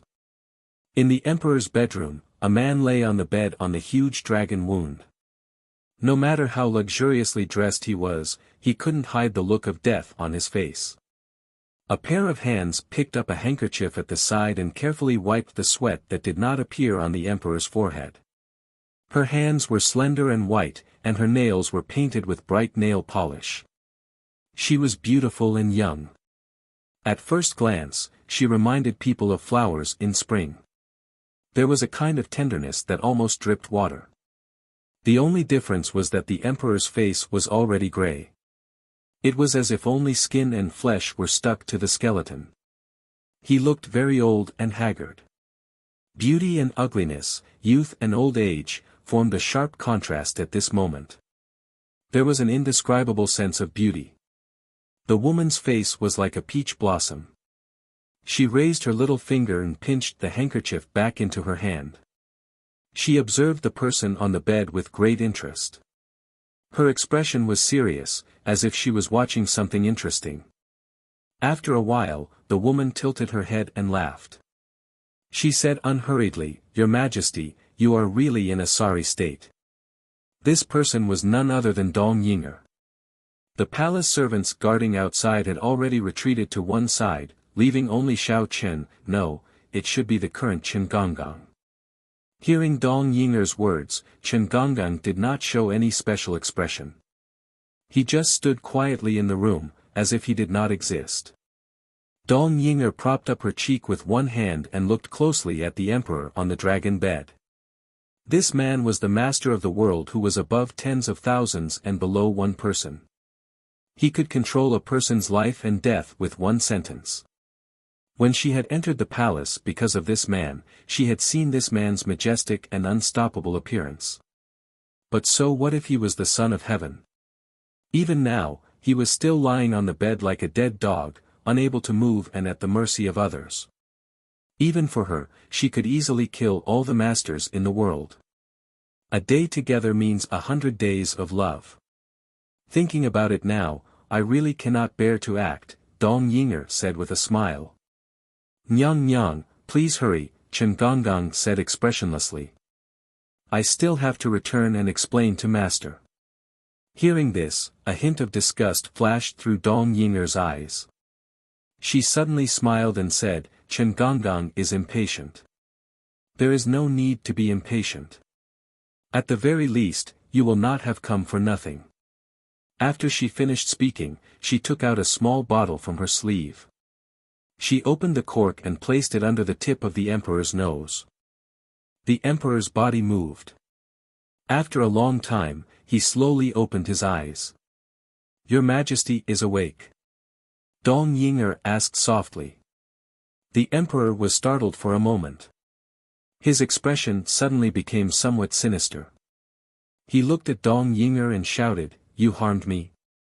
Although he did his best to express his anger, his throat seemed to be blocked by something. He could only make out a hoarse and muddy sound. If one did not listen carefully, it was impossible to hear what he was saying. Dong Yinger smiled and leaned close to the emperor. She seemed to be carefully listening to the emperor's words. Hearing this, she said, Your Majesty, you have wronged me. It is not I who wants to harm you. It is your good son. She purposely did not say which son it was. A trace of anger rose on the emperor's face. However, this anger, for a patient on his deathbed, only made him appear more weak and powerless. Seeing this scene, Dong Yinger seemed to be even more happy. She even said, Your Majesty, why don't you guess which son it is? The emperor stared at her. His throat made a choking sound and he could not form a sentence. He could only call out with difficulty, Someone come. Someone come. Your Majesty, who else do you want to call? Dong Yinger smiled slightly. Your Majesty has been bedridden for so long. I'm afraid you don't know what your current situation is. Every day, it is I who personally takes care of your Majesty. No one else can do it for me. Every day, I do my best to take care of your Majesty. Yet, your Majesty still wants to call for someone else. It really makes me very sad. Which? The emperor could only utter a few simple words. I am a witch. Then so be it. It is just that your Majesty looks even worse than me, a witch. Dong Yinger's hands touched the emperor's cheeks. Your Majesty's eyes seem to be thinking of someone to help. Who is it? Is it Eunuch Li? Your Majesty probably does not know, but a few days after your Majesty fell ill, Eunuch Li committed suicide because of his worry. TSK, he threw himself into the dry well. When he was fished out, he was already unrecognizable. Dong Yinger's tone was light. The emperor's eyes suddenly widened. He looked at her and said shakily, It was you, I already said it wasn't me. Dong Yinger grumbled. How could I have such great ability? In this world, the only one with such great ability is naturally your Majesty's good son. Does your Majesty know which son it is? The Emperor did not speak. He only glared at Dong Yinger. His gaze was too frightening. If not for the fact that he was currently bedridden and weak, it looked as if he would have skinned Dong Yinger alive. He was like a goldfish on the verge of death. His eyeballs almost fell out of his eye sockets. If your Majesty does not want to hear, then I won't say. I am very understanding. Dong Yinger giggled. Then, she said to Eunuch Chen, go bring the medicine over. This is His Majesty's last bowl of medicine. I have to personally help him drink it. Hearing this, the Emperor's facial muscles twitched. Then, he said in a hoarse voice, do. What? Of course, I have to feed your Majesty the medicine. Dong Yinger pretended to be surprised. I have remembered our little relationship as husband and wife with your Majesty. So, today, I had your Majesty wake up for a while. After you drink the medicine, your Majesty will be free. Great Master Huiju said it well. There are many sufferings in the world, love and hate. Only by leaving the mortal world can one reach a great realm. I wholeheartedly think for your Majesty. Is your Majesty going to reward me with some trinkets? Her words were very interesting.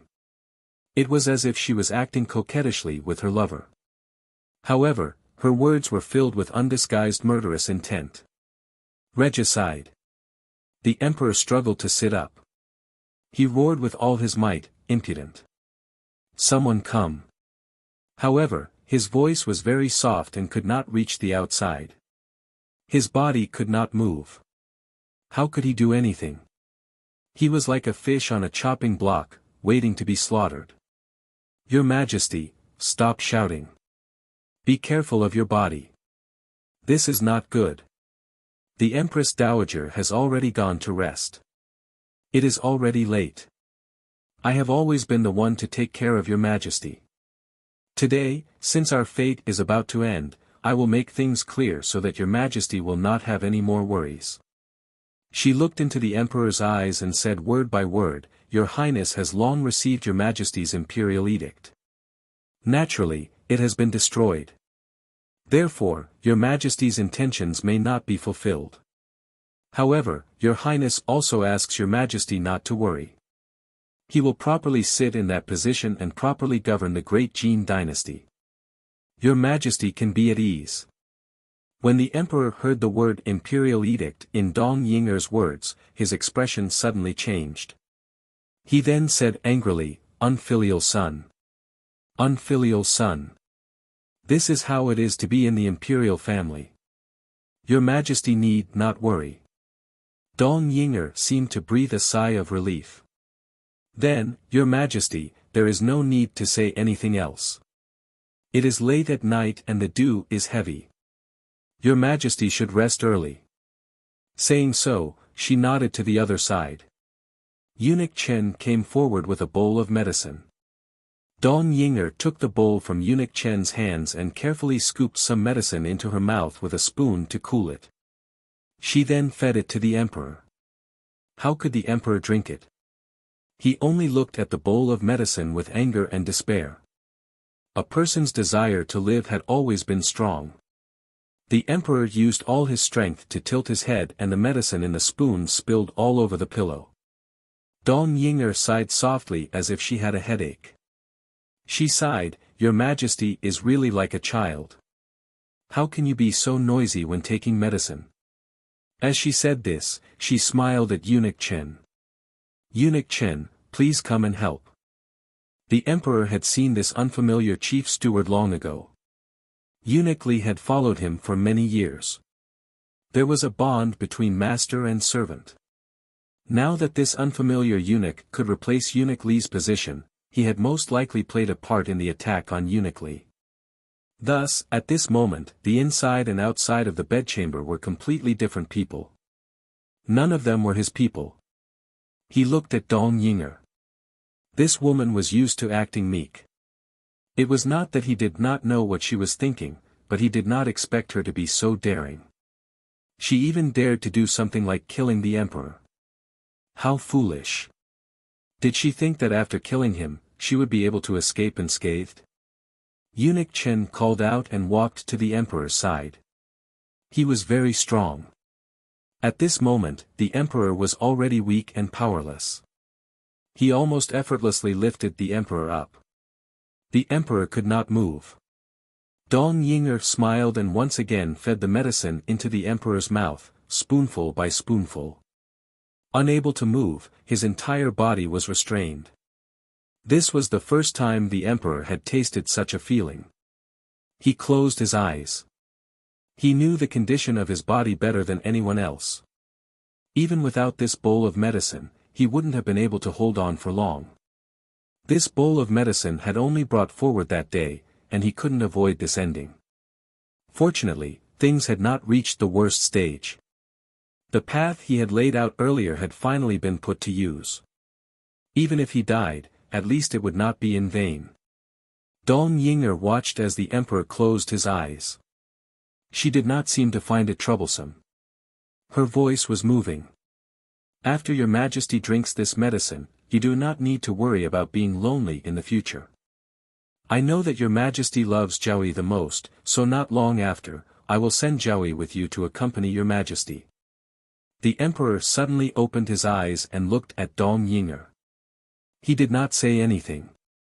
However, his gaze was like the last anger and gloom of a dying person. It wrapped around Dong Yinger, making her feel a bit guilty. She was brave and abruptly smiled. Jiaoyi Mu will also be very happy. After saying this, she fed the medicine into the emperor's mouth even faster. Even the medicinal juice began to flow from the corner of the emperor's mouth. Her actions became more ruthless and carried a glimmer of vengeance. Spoonful by spoonful, the medicine was fed into the emperor's mouth. It was a fatal medicine. His life was slipping away bit by bit. By the end, the emperor had already stopped breathing. However, Dong Yinger was still very serious. Bit by bit, she fed the last spoonful to the emperor's mouth. Then, she took out a handkerchief and carefully wiped the corner of the emperor's mouth. She sent him back to his original position to lie down and covered him with the blanket. She was like the most virtuous wife serving her husband. After doing all of this, Dong Yinger said to Eunuch Chen, "Go back and report to your master." Eunuch Chen nodded and turned to walk out of the bedroom. Dong Yinger sat alone by the bed. The person on the bed was already a corpse. He no longer had the usual vitality. The master of the world, who could summon the wind and rain and was second only to one person, was just a withered corpse. He no longer had any deterrence. However, the expression on Dong Yinger's face was not as calm as before. Her hands were still trembling slightly. However, in just a moment, the panic in her eyes disappeared and was replaced by a deep sense of ruthlessness. She looked at the person on the bed and said in a low voice, "So what if he is the master of the world? He is just as lamentable. In that case, let's go to hell together." She sat by the bed like a statue for a long time. Until the oil lamp was about to burn out, there was a little eunuch's voice outside. Dong Yinger slowly raised her eyes and looked at the hourglass that was placed on a high shelf as a tribute from the West. A strange smile appeared on her face. The next moment, her expression changed and a panicked voice came out of her mouth. "Not good. Something has happened to His Majesty." The emperor's condition suddenly worsened. The imperial physicians of the imperial hospital couldn't save the situation even if they went all out.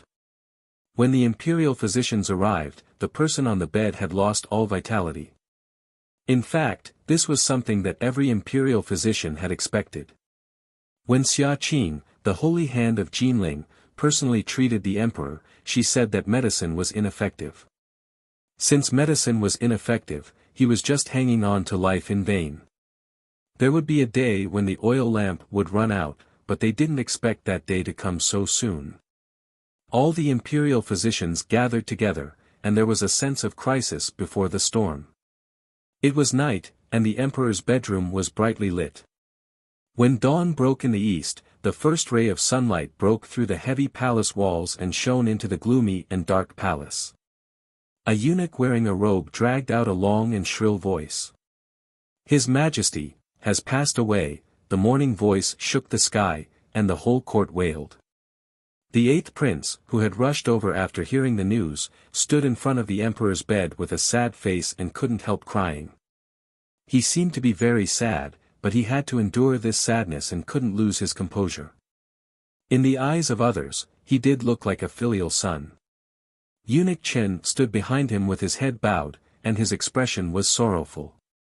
Xianli looked at the emperor's face, but in his mind, he thought of what Eunuch Chen had said to him.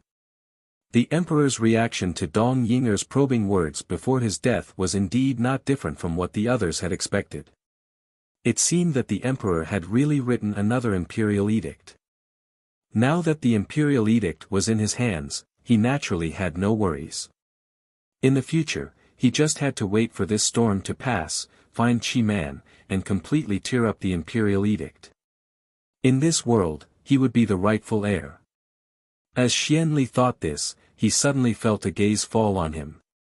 He followed the gaze and found Xian Pei looking coldly at him. There was no sorrow on Xian Pei's face.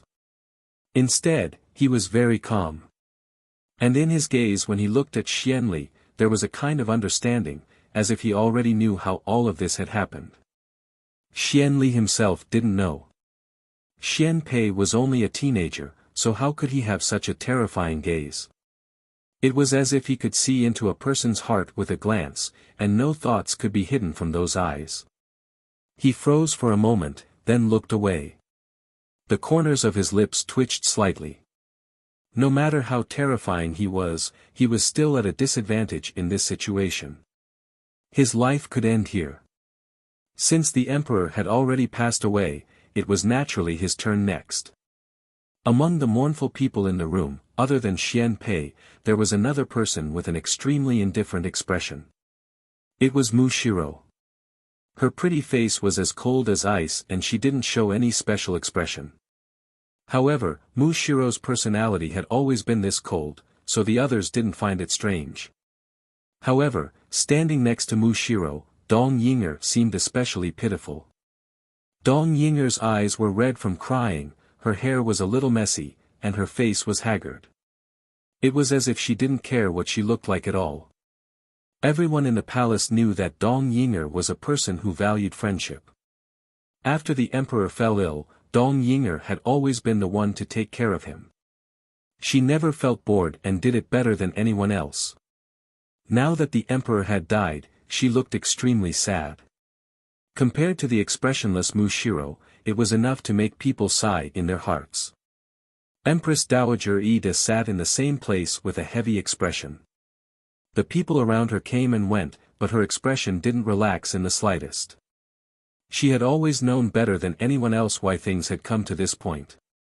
But occasionally, there would be a trace of sorrow in her eyes.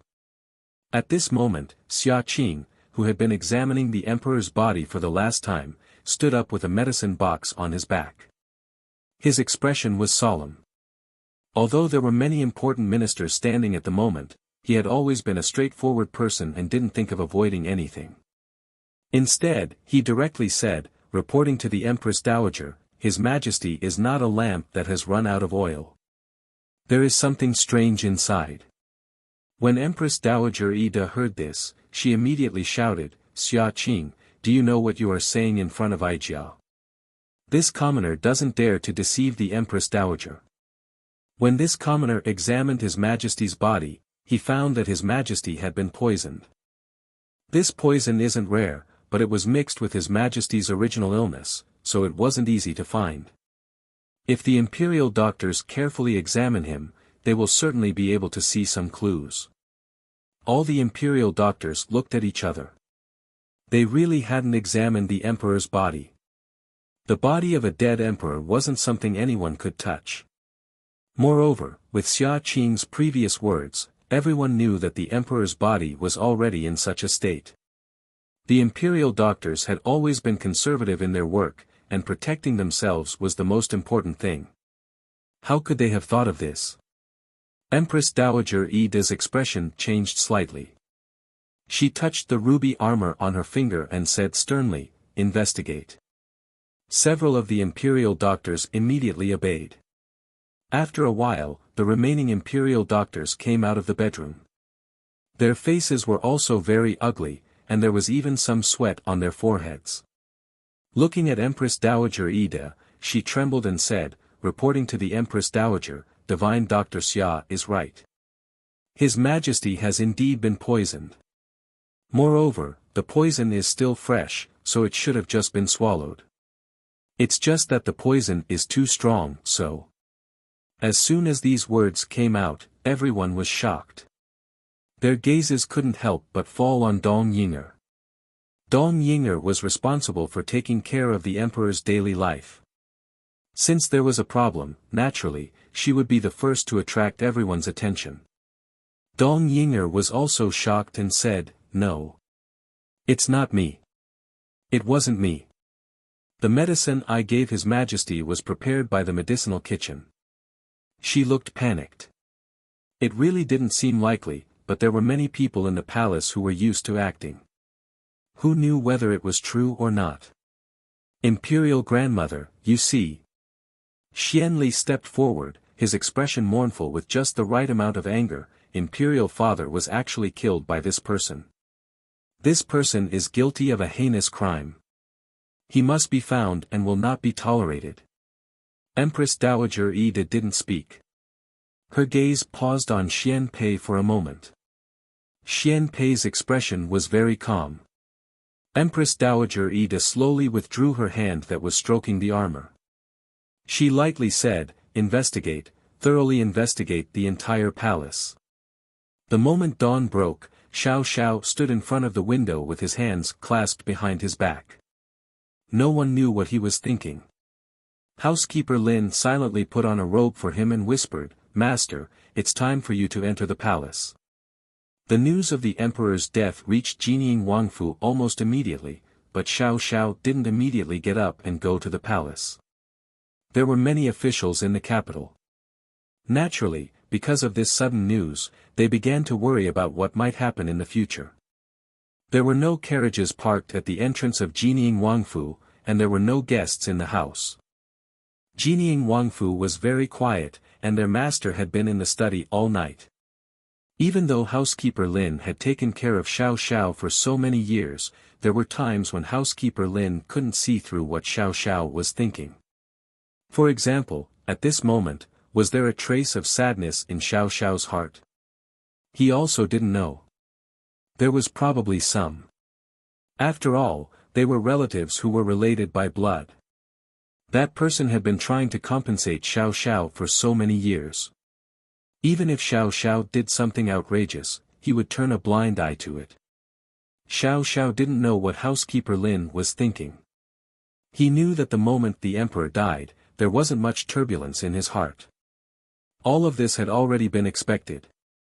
The emperor was just a stranger to him. As for the former crown prince Hongxi and Xiang Xiaoyuan, Xiao Xiao had never seen them. But as for the old Jinying Wang couple, Xiao Xiao had been raised by them since he was a child. Naturally, he had a familial affection.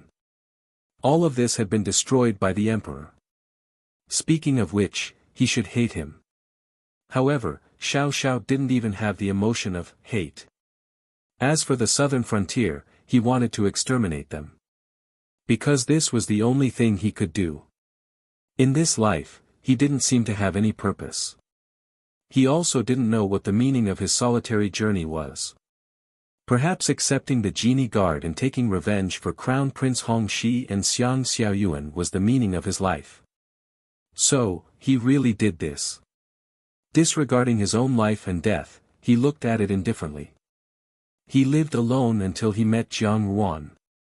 Perhaps that was another meaning of his life. That woman was fresh and different from others. He didn't know when she had attracted his attention. In the end, it was confirmed that they had met in their previous lives. Heaven's fate had always been there. Perhaps it was a pity that they had missed each other in their previous lives, so Jiang Ruan was given a chance to start over.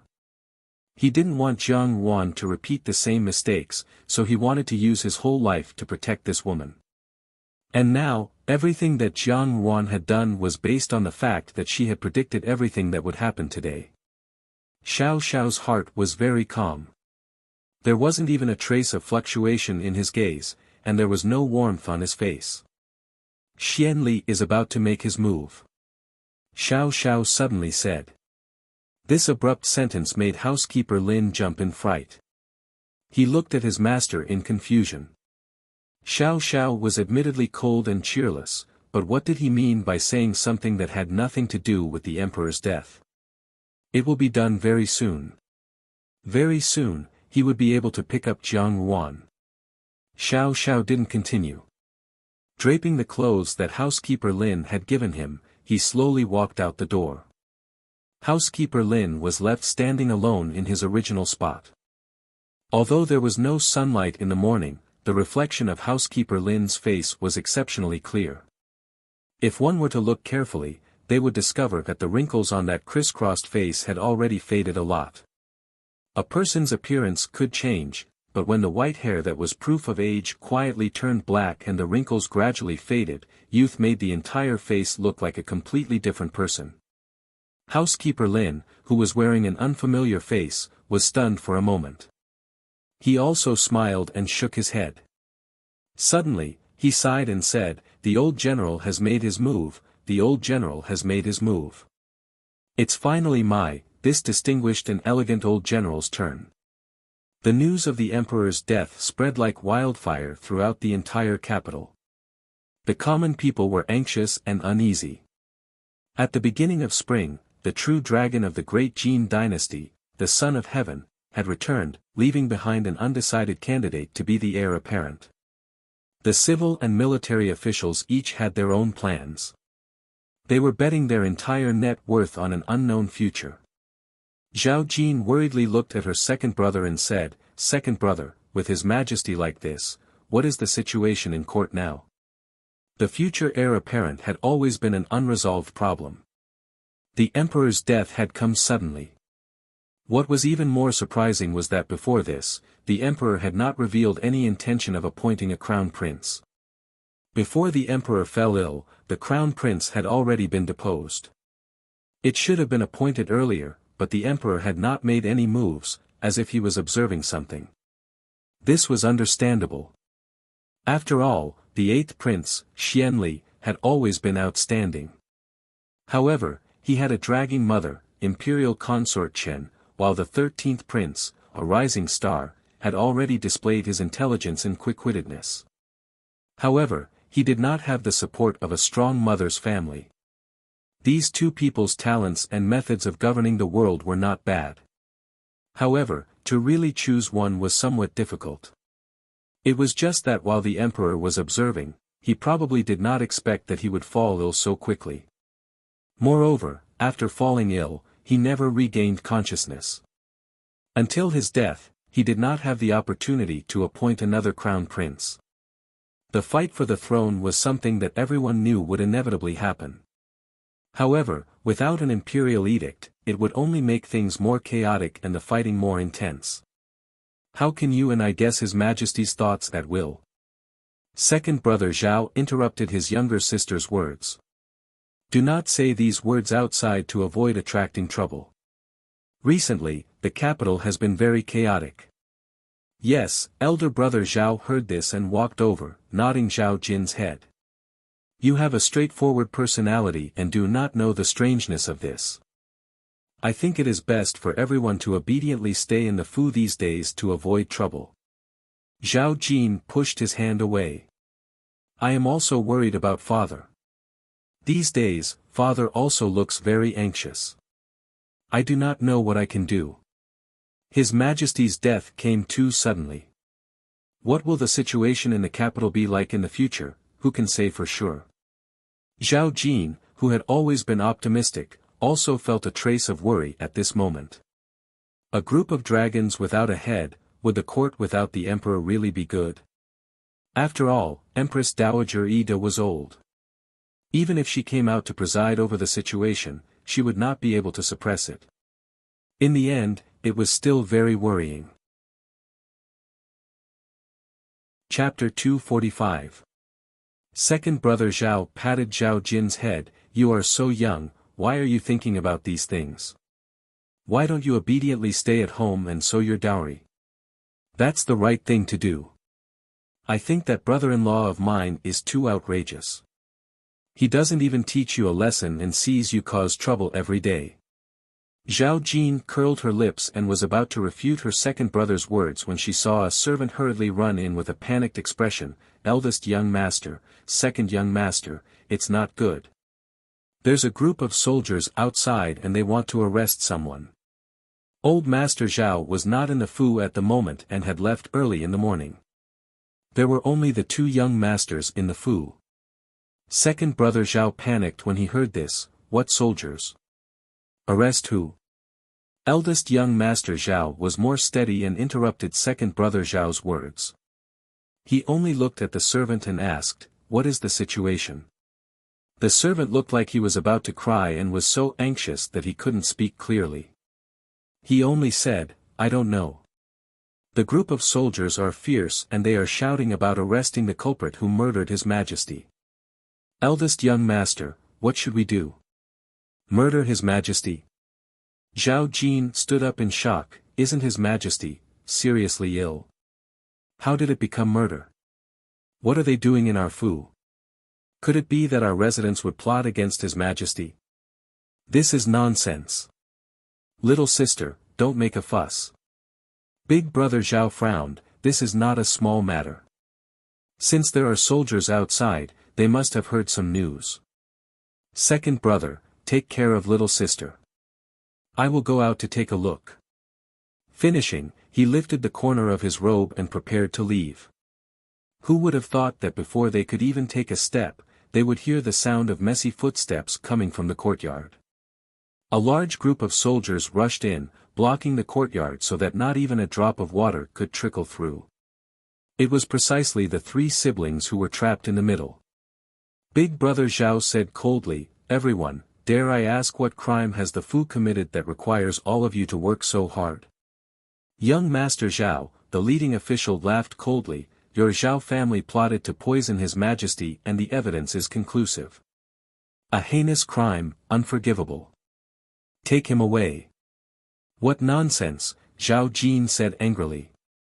Looking at the soldiers who came forward to arrest them, she started to resist. Why would our Zhao family plot against His Majesty? What evidence? Don't make irresponsible remarks here. How can my Zhao family's reputation of loyalty and righteousness for so many years be slandered so casually by you? However, the soldier laughed. Big brother Zhao stretched out his hand to stop Zhao Jin's resistance and said in a low voice, little sister, be quiet. Don't make a move. There's something fishy about this matter. Before the truth comes to light, don't look for trouble. Zhao Jin naturally listened to her big brother's words. Although she was unwilling, she still obediently retracted her hand. However, second brother Zhao was not going to let it go.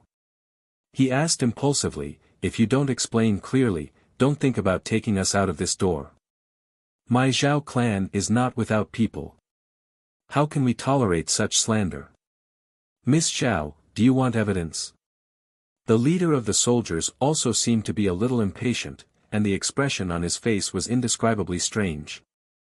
Do you still remember the two ginsengs that Miss Zhao sent to the palace a few days ago? That ginseng had been personally tested by divine Dr. Xia and was poisonous. His Majesty had drunk the medicine with the ginseng in it that day, which was why the poison had broken out. Your Zhao clan has such a vicious heart, to actually send such a poisonous thing into the palace, wanting to harm His Majesty, and you still dare to say that your Zhao clan is innocent. Zhao Jin was stunned. Second brother Zhao was a little strange. He looked at Zhao Jin and said, little sister. What's going on? He naturally knew what was going on. Zhao Jin had asked him to help steal those two ginsengs. Although these two ginsengs were precious, they were not irreplaceable to the Zhao clan. That day, second brother Zhao had only heard Zhao Jin say that he was helping a friend. He was also a warm-hearted person, so he naturally agreed. But what was going on with the words of this soldier? Second brother Zhao naturally wouldn't believe that his little sister was really a sinner who had murdered the emperor, but how did all of this happen? The strange expressions on Zhao Jin and second brother Zhao's faces were seen by big brother Zhao. He understood a little and looked at Zhao Jin sternly, asking, "Jin, what's going on?" Being asked such a serious question by her big brother, Zhao Jin also came to her senses. She shook her head and said, "No, big brother." That day, said that she wanted 2 ginsengs for His Majesty to use to nourish his body. "I thought that we had plenty of ginsengs in our hometown, so I stole them. I definitely didn't do it. I didn't want to poison His Majesty. Besides, why would I want to poison His Majesty?" Zhao Jin had already somewhat sobered up when she said the last sentence. She looked at the head of the bailiffs and said this. Big brother Zhao frowned at Zhao Jin, but now was not the time to criticize his little sister. Moreover, big brother Zhao knew that Zhao Jin was definitely not the person who poisoned the emperor. The Zhao clan had always been playing it safe because they were loyal to His Majesty's faction. Because of Zhao Jin and Jiang Xing, they already had the intention to stand on the side of the 13th prince, but in the end, they didn't make it obvious. Besides, although their status among the military officials in the capital wasn't low, it wasn't high either. At most, they were mediocre. How could they be looked up to by others? Thinking of this, big brother Zhao said to the head of the bailiffs, "Little sister is definitely not someone who would do such a thing. I'm afraid there must be some misunderstanding." The head of the bailiffs didn't respond to big brother Zhao's words. He only waved his hand and said, "I'm sorry, young Master Zhao. Now is not the time to haggle. There is no room for discussion. We are only following orders. These explanations can be discussed in prison." After saying this, he turned to his subordinates behind him and said, "Take them away." Because the Zhao clan had misgivings about the orders from above, they didn't dare to brazenly resist. When the time came, they would be charged with an even greater crime. Therefore, although second brother Zhao and Zhao Jin were angry, they still forcefully swallowed their anger and followed big brother Zhao to be taken away by the bailiffs. Before big brother Zhao left, he gave a look to the servant in the mansion. The servant was a manservant who had always been by big brother Zhao's side. Seeing this scene, he silently stood to the side and waited for the bailiffs to start sealing up the entire mansion before sneaking out. The news of the Zhao family being sealed up reached Jiang Xing's ears in an instant. These past few days, Jiang Xing had been under pressure because of Jiang Ruan's matter. He didn't expect that the Zhao family would suddenly catch fire at this time. Under his astonishment, there was also anger. Almost without thinking, he said, "This is slander. It's simply impossible." Zhao Guang looked at Jiang Xing with a heavy expression. They were both military generals, and they all had the same surname. Zhao Guang had a good impression of Zhao Jin's family. Big brother Zhao and second brother Zhao were also very outstanding among the younger generation. Zhao Guang was also very fond of this young lady that Jiang Xing had taken a fancy to. He felt that Zhao Jin didn't have the arrogant air of a young lady from a noble family. Instead, she had the free and easy manner of a military woman. He was extremely satisfied with this granddaughter-in-law of his. Who knew that this would happen so suddenly? Zhao Guang looked at Jiang Xing and said, "Xing, although you have deep feelings for Miss Zhao, you must not act blindly without thinking. We are in troubled times, and the Zhao family is obviously being framed. I'm afraid that there might be some kind of trap involved. Do not throw yourself into it." Zhao Guang had been an official in the imperial court for many years, and was not a man of brawn but no brains. Naturally, he understood a little about these matters. Thus, with one glance, he could see that there must be some other reason for the Zhao family's mishap. He was afraid that it might be related to the matters in the palace. Thus, he had to warn Jiang Xing. Jiang Xing was not an idiot, and he knew that there might be some hidden tricks. However, he had probably inherited the protective nature of the Zhao family. Zhao Jin was now his future wife, and if he couldn't even protect his own woman, what kind of man could he be? Jiang Xing already had an idea in his heart, so he did not respond to Zhao Guang's words. Just as he was thinking about his own matters, Zhao Yuanping walked in with quick steps. He glanced at Jiang Xing and took out a letter from his sleeve. Zhao Guang asked, "Who's this?" Zhao Yuanping smiled and said, "Nephew's son-in-law." When Xiao Xiao sent a letter to Jiang Xing at this time, Zhao Guang became excited. Could it be that there was news of Jiang Ruan? He hurriedly urged, "Quickly open it and see if there is any news from our Ruan." Jiang Xing quickly unfolded the letter and read it. After reading it, he said, "No, it only talks about the Zhao family." Zhao Yuanping said thoughtfully, "Oh. Then what does His Highness mean? He wants us not to act blindly without thinking, and to wait." Jiang Xing said. In the palace, Dong Yinger had just walked out of the palace of Compassionate and Peaceful. Ever since that day when Xia Qin came and diagnosed that the emperor had died of poison, Dong Yinger naturally could not escape responsibility. On that day, all the questioning gazes could almost make a person collapse, and Dong Yinger had indeed collapsed. This was because someone in the medicinal kitchen had discovered that the emperor's medicinal soup was poisoned, and the poison had come from 2 old ginsengs. And the origin of these 2 old ginsengs was Zhao Jin. Dong Yinger was unable to explain herself, but at the last moment, someone stood up to testify that it was indeed Zhao Jin who had brought some gifts from the palace to visit Dong Yinger. The 2 old ginsengs were also among the gifts, and even the newly appointed Chen Gonggang had testified to this. Even so, Dong Yinger's suspicions were not cleared, because Zhao Jin had no reason to plot against the emperor. Even if she did, it would be too obvious. How could there be such an obvious poison? In the end, at the last moment, it was a palace maid by Dong Yinger's side who timidly said, "Perhaps Miss Zhao did not want to harm His Majesty." The old ginsengs were originally given to Lady Xiao Yi. As soon as these words came out, everyone suddenly saw the light, and this was probably the case. When Zhao Jin came to visit Dong Yinger, she had brought 2 old ginsengs. The old ginsengs were poisoned, but Dong Yinger did not know about it.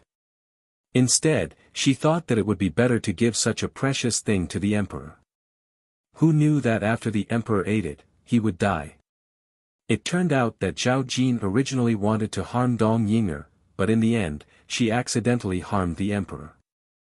Zhao Jin indeed did not have any reason to harm the emperor, but it was not certain for Dong Yinger. Many of the women in the inner palace knew that after Dong Yinger entered the palace, her relationship with Zhao Jin became distant. Since it was not for no reason, there must have been some grudge. And because of the grudge, it was not impossible for Zhao Jin to want to kill Dong Yinger. However, the truth of this matter had not yet come to light. Although they knew the general situation, they only arrested the Zhao family. While Dong Yinger was not the murderer who directly killed the emperor died because of her.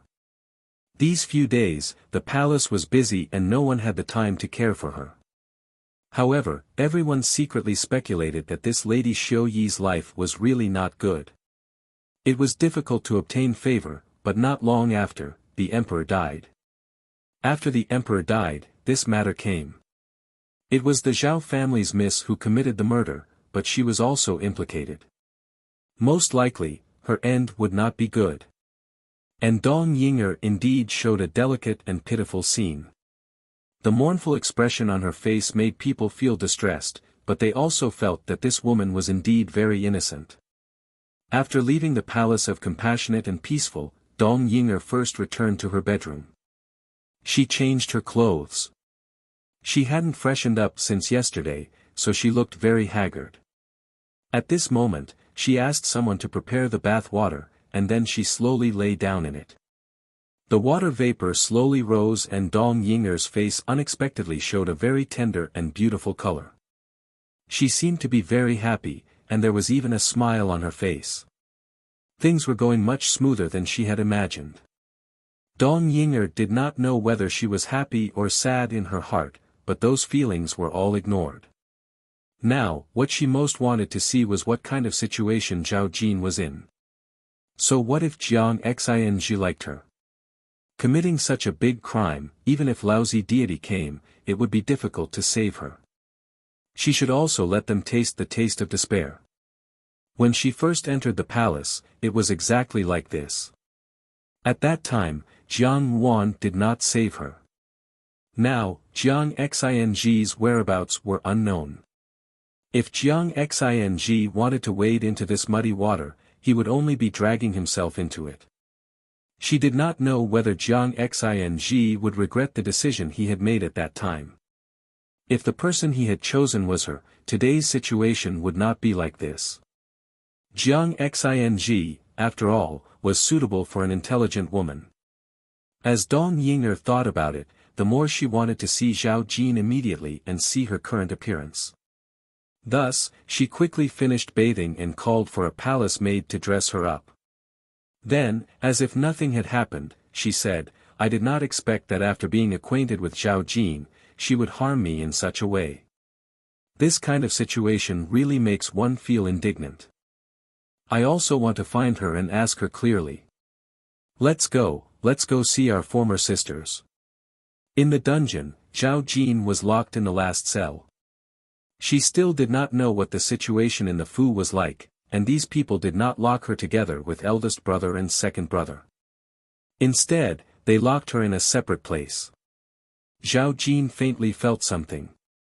Perhaps, in these people's eyes, she was the mastermind behind the emperor's murder, so they wanted to lock her up like this.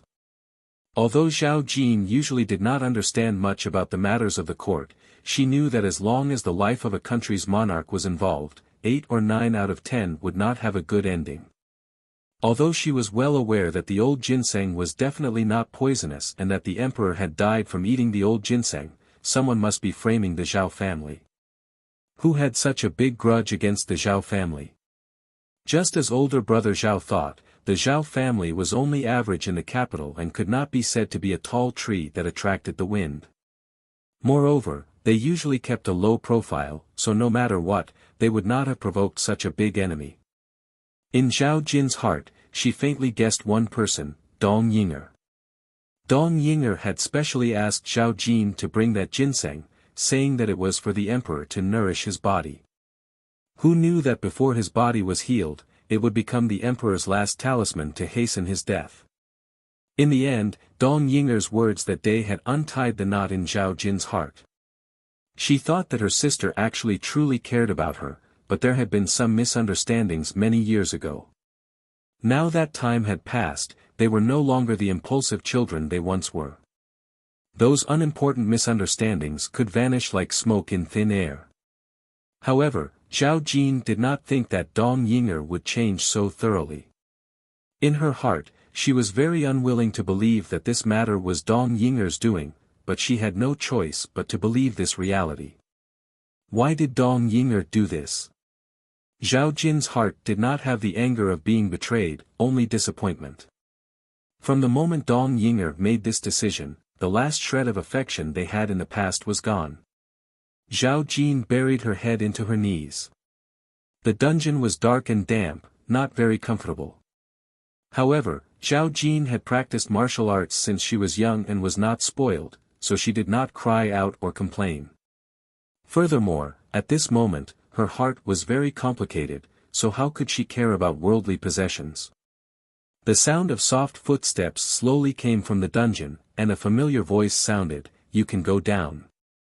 I have a few words to say to young lady Zhao." Hearing this voice, Zhao Jin suddenly raised her head. Under the illumination of the torches on the dark dungeon walls, there was a person standing in front of her, separated by an iron fence. It was Dong Yinger.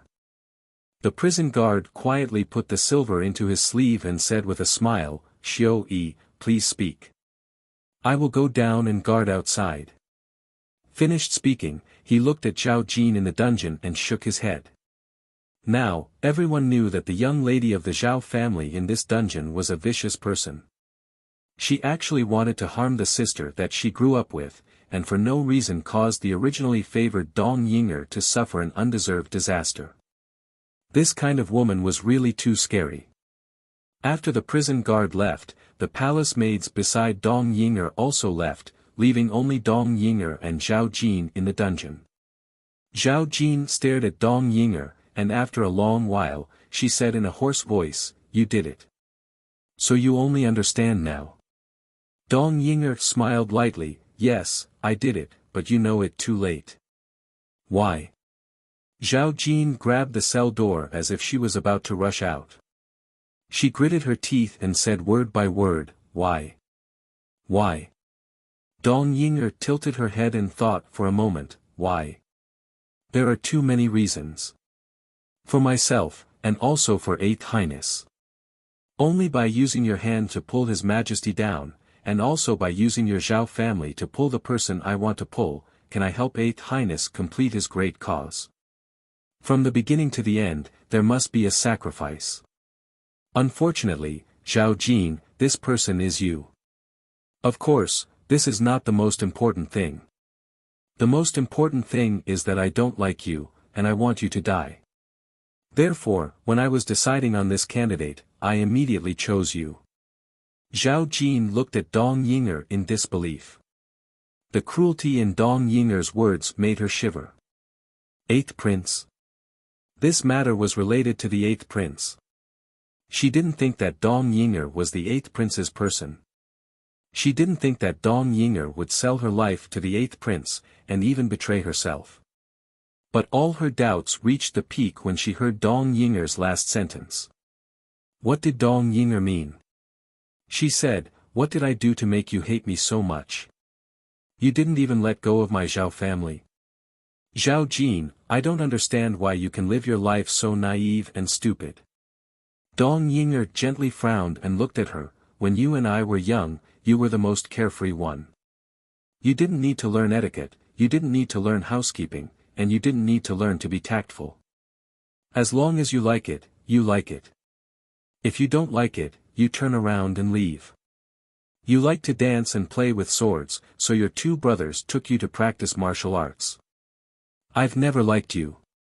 Your father's official rank isn't higher than mine, and your Zhao clan isn't as prosperous as my Dong clan. However, you seem to be living a much happier life than me.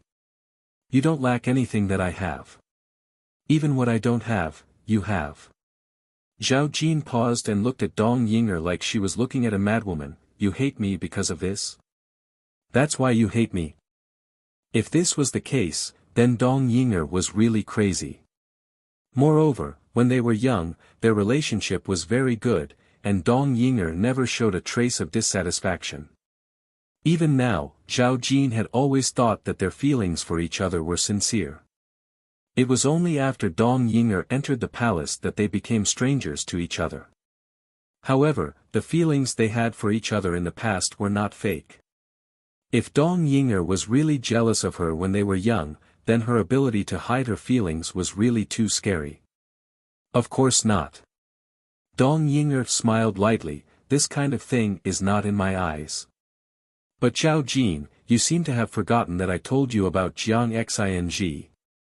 Zhao Jin was surprised, then suddenly realized and cried out, "You like him?" "Of course I like him. From the first time I saw him, I liked him."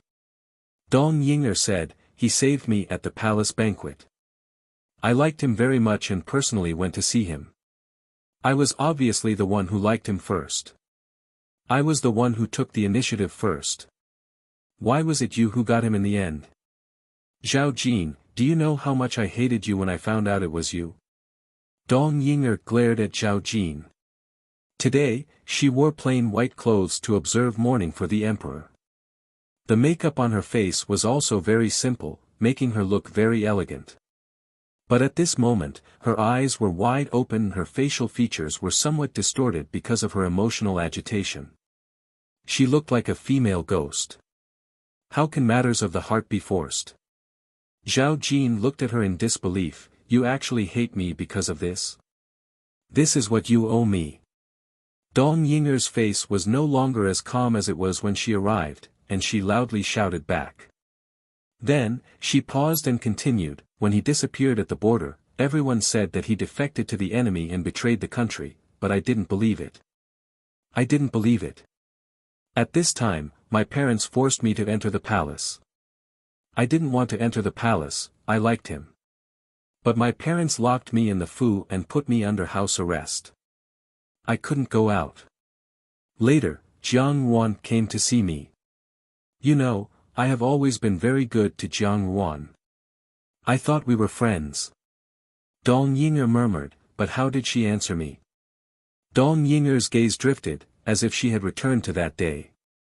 The incomparably bright and beautiful young girl looked at her coldly, and the words that came out of her mouth cruelly crushed her hope. Jiang Yuan said, "Why should I help you?" She said, "My eldest brother has no interest in you. Whether you like him or not, it has nothing to do with him."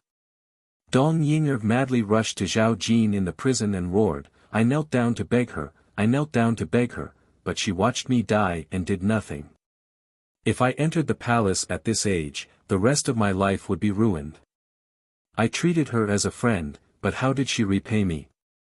Dong Yinger sneered, "From that day onwards, I saw it clearly. What friends? What friendship? It's all a lie. She's worse than grass. Ruan Mimi saved you because she was benevolent. She didn't save you, but you can't blame her. Not everyone in this world is born for you. Why should you run circles around because of her?" Zhao Jin looked at her with pity. "Can't blame her? Then who should I blame?" Dong Yinger stared at Zhao Jin and suddenly giggled, "I forgot that you are also the one I should blame. Zhao Jin, you clearly know that I like him. You clearly know. But how did you do it? When I entered the palace, you were like a dove occupying a magpie's nest.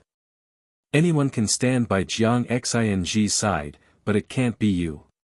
What do you mean by a dove occupying a magpie's nest?" Zhao Jin didn't get angry but laughed. She was used to being careless and was more tolerant towards people she was familiar with. Now that she heard Dong Yinger's words were getting more and more excessive, she naturally couldn't bear it and immediately retorted, "You like him, but have you ever told him? If you haven't, then it's because of you. If you have, and he didn't choose you in the end, then it's because he doesn't like you. What does it have to do with me? You say that I am a dove occupying a magpie's nest. What have you done for him? I also personally went to the border to rescue him from the hands of the enemy. Of course, matters of the heart naturally have nothing to do with giving or not giving, but you have to know that Jiang Xing chose me, not because I forced him, but because he chose me. He has me in his heart, and I have him in my heart. Feelings are a matter of two people. What right do you have to feel that I'm sorry? What right do you have to criticize him? Shut up." Dong Yinger roared violently. Perhaps it was because she was angry, or perhaps it was because of something else. She actually couldn't refute Zhao Jin's words at all. Indeed, feelings were a matter of two people. The person Jiang Xing liked was Zhao Jin, not her. Dong Yinger understood this better than anyone, but she wasn't willing to believe this. How could Jiang Xing be like this? After stirring up a pool of spring water, he irresponsibly left on his own and flew away with his lover. What did that make her? If it weren't for Jiang Xing, she wouldn't have broken off the engagement and naturally wouldn't have entered the palace. Wouldn't her current life be completely different? No matter what, it would have been much better than it was now. It wasn't like now. Although she looked beautiful, she was actually a puddle of black mud that had long since rotted and stinked. Dong Yinger was just unwilling to accept that Jiang Xing could still live his own life after ruining her life. People were always like this. Once they fell into a quagmire, they would always hope that the people around them would also fall into the quagmire. It was always better than being alone. She knew that she shouldn't hate Zhao Jin, shouldn't hate Jiang Xing, but she had to maintain her own life in a huge hatred. If she didn't have the support of this hatred, she would die. Dong Ying'er laughed coldly as she looked at Zhao Jin. Is that so? You are very proud. I don't know what methods Jiang Xing will think of to save you now that you are in prison. However, that is exactly what I want to see. This matter isn't over yet. Isn't your love stronger than gold, and a friend in need is a friend indeed? This time, I actually hope that you can fulfill your wish and drag Jiang Xing down with you. That is also something I would be happy to see. What do you want to do? Zhao Jin asked warily. What do I want to do? Dong Ying'er laughed lightly. Zhao Jin, you owe me, so you have to repay me eventually. This time, I will not be lenient. After saying this, she ignored Zhao Jin's questioning and slowly walked out of the prison cell. Dong Ying'er had just walked out of the prison cell when she saw Lin Zixiang and Wen Fei hurriedly walking over with baskets in their hands. They were probably also here to see Zhao Jin. When Wen Fei saw Dong Ying'er, she immediately called out, Ying'er. However, Lin Zixiang immediately pulled on Wen Fei's sleeve and glared at her before looking at Dong Ying'er without saying a word. Lin Zixiang was a person who would show all her emotions on her face. Even after so many years, her temperament had not changed. Even now, it was still the same. Seeing this, Dong Ying'er smiled slightly and took the initiative to say, Zixiang, Fei. What are you here for? Lin Zixiang asked coldly. She had a very sensitive intuition when looking at people. She could almost rely on her intuition to see if a person was good or bad. Some people's hearts were like colored glass, so they could accurately see through people. This was why many children could tell who had enmity towards them with a single glance. Lin Zixiang's mind was pure and was as clear as a child's love and hate. She firmly believed that Dong Ying'er was already a bad person and would not think that she came to see Zhao Jin for any good reason. I came to see Zhao Jin. Dong Ying'er did not mind at all and only said, I did not think that such a thing would happen to the Zhao family. I am also very sad in my heart. Lin Zixiang harumphed, hypocrite. Wen Fei hurriedly pinched Lin Zixiang's arm. After she got married, she did not have many opportunities to go out, much less enter the palace. Thus, she did not know that the relationship between Dong Ying'er and the others had become so bad.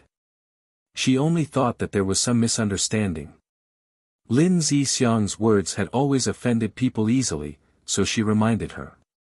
She then looked at Dong Ying'er and said with a smile, since that's the case, we will go in first. Lin Zixiang shook off Wen Fei's hand and walked in on her own. Wen Fei smiled apologetically at Dong Ying'er. Dong Ying'er did not mind and left with the palace maids. Wen Fei stood on the spot with a suspicious expression. Although she did not know what had happened, she still felt that Dong Ying'er's entire person had become very strange.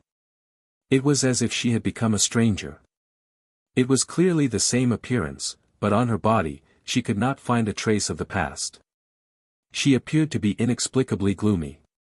Shaking her head, Wen Fei shook off the strange thoughts in her mind and hurriedly walked in. She had just walked to the last cell where Zhao Jin was locked up alone when she heard Lin Zixiang's surprised voice, "What did you say?" Wen Fei was stunned and walked over curiously.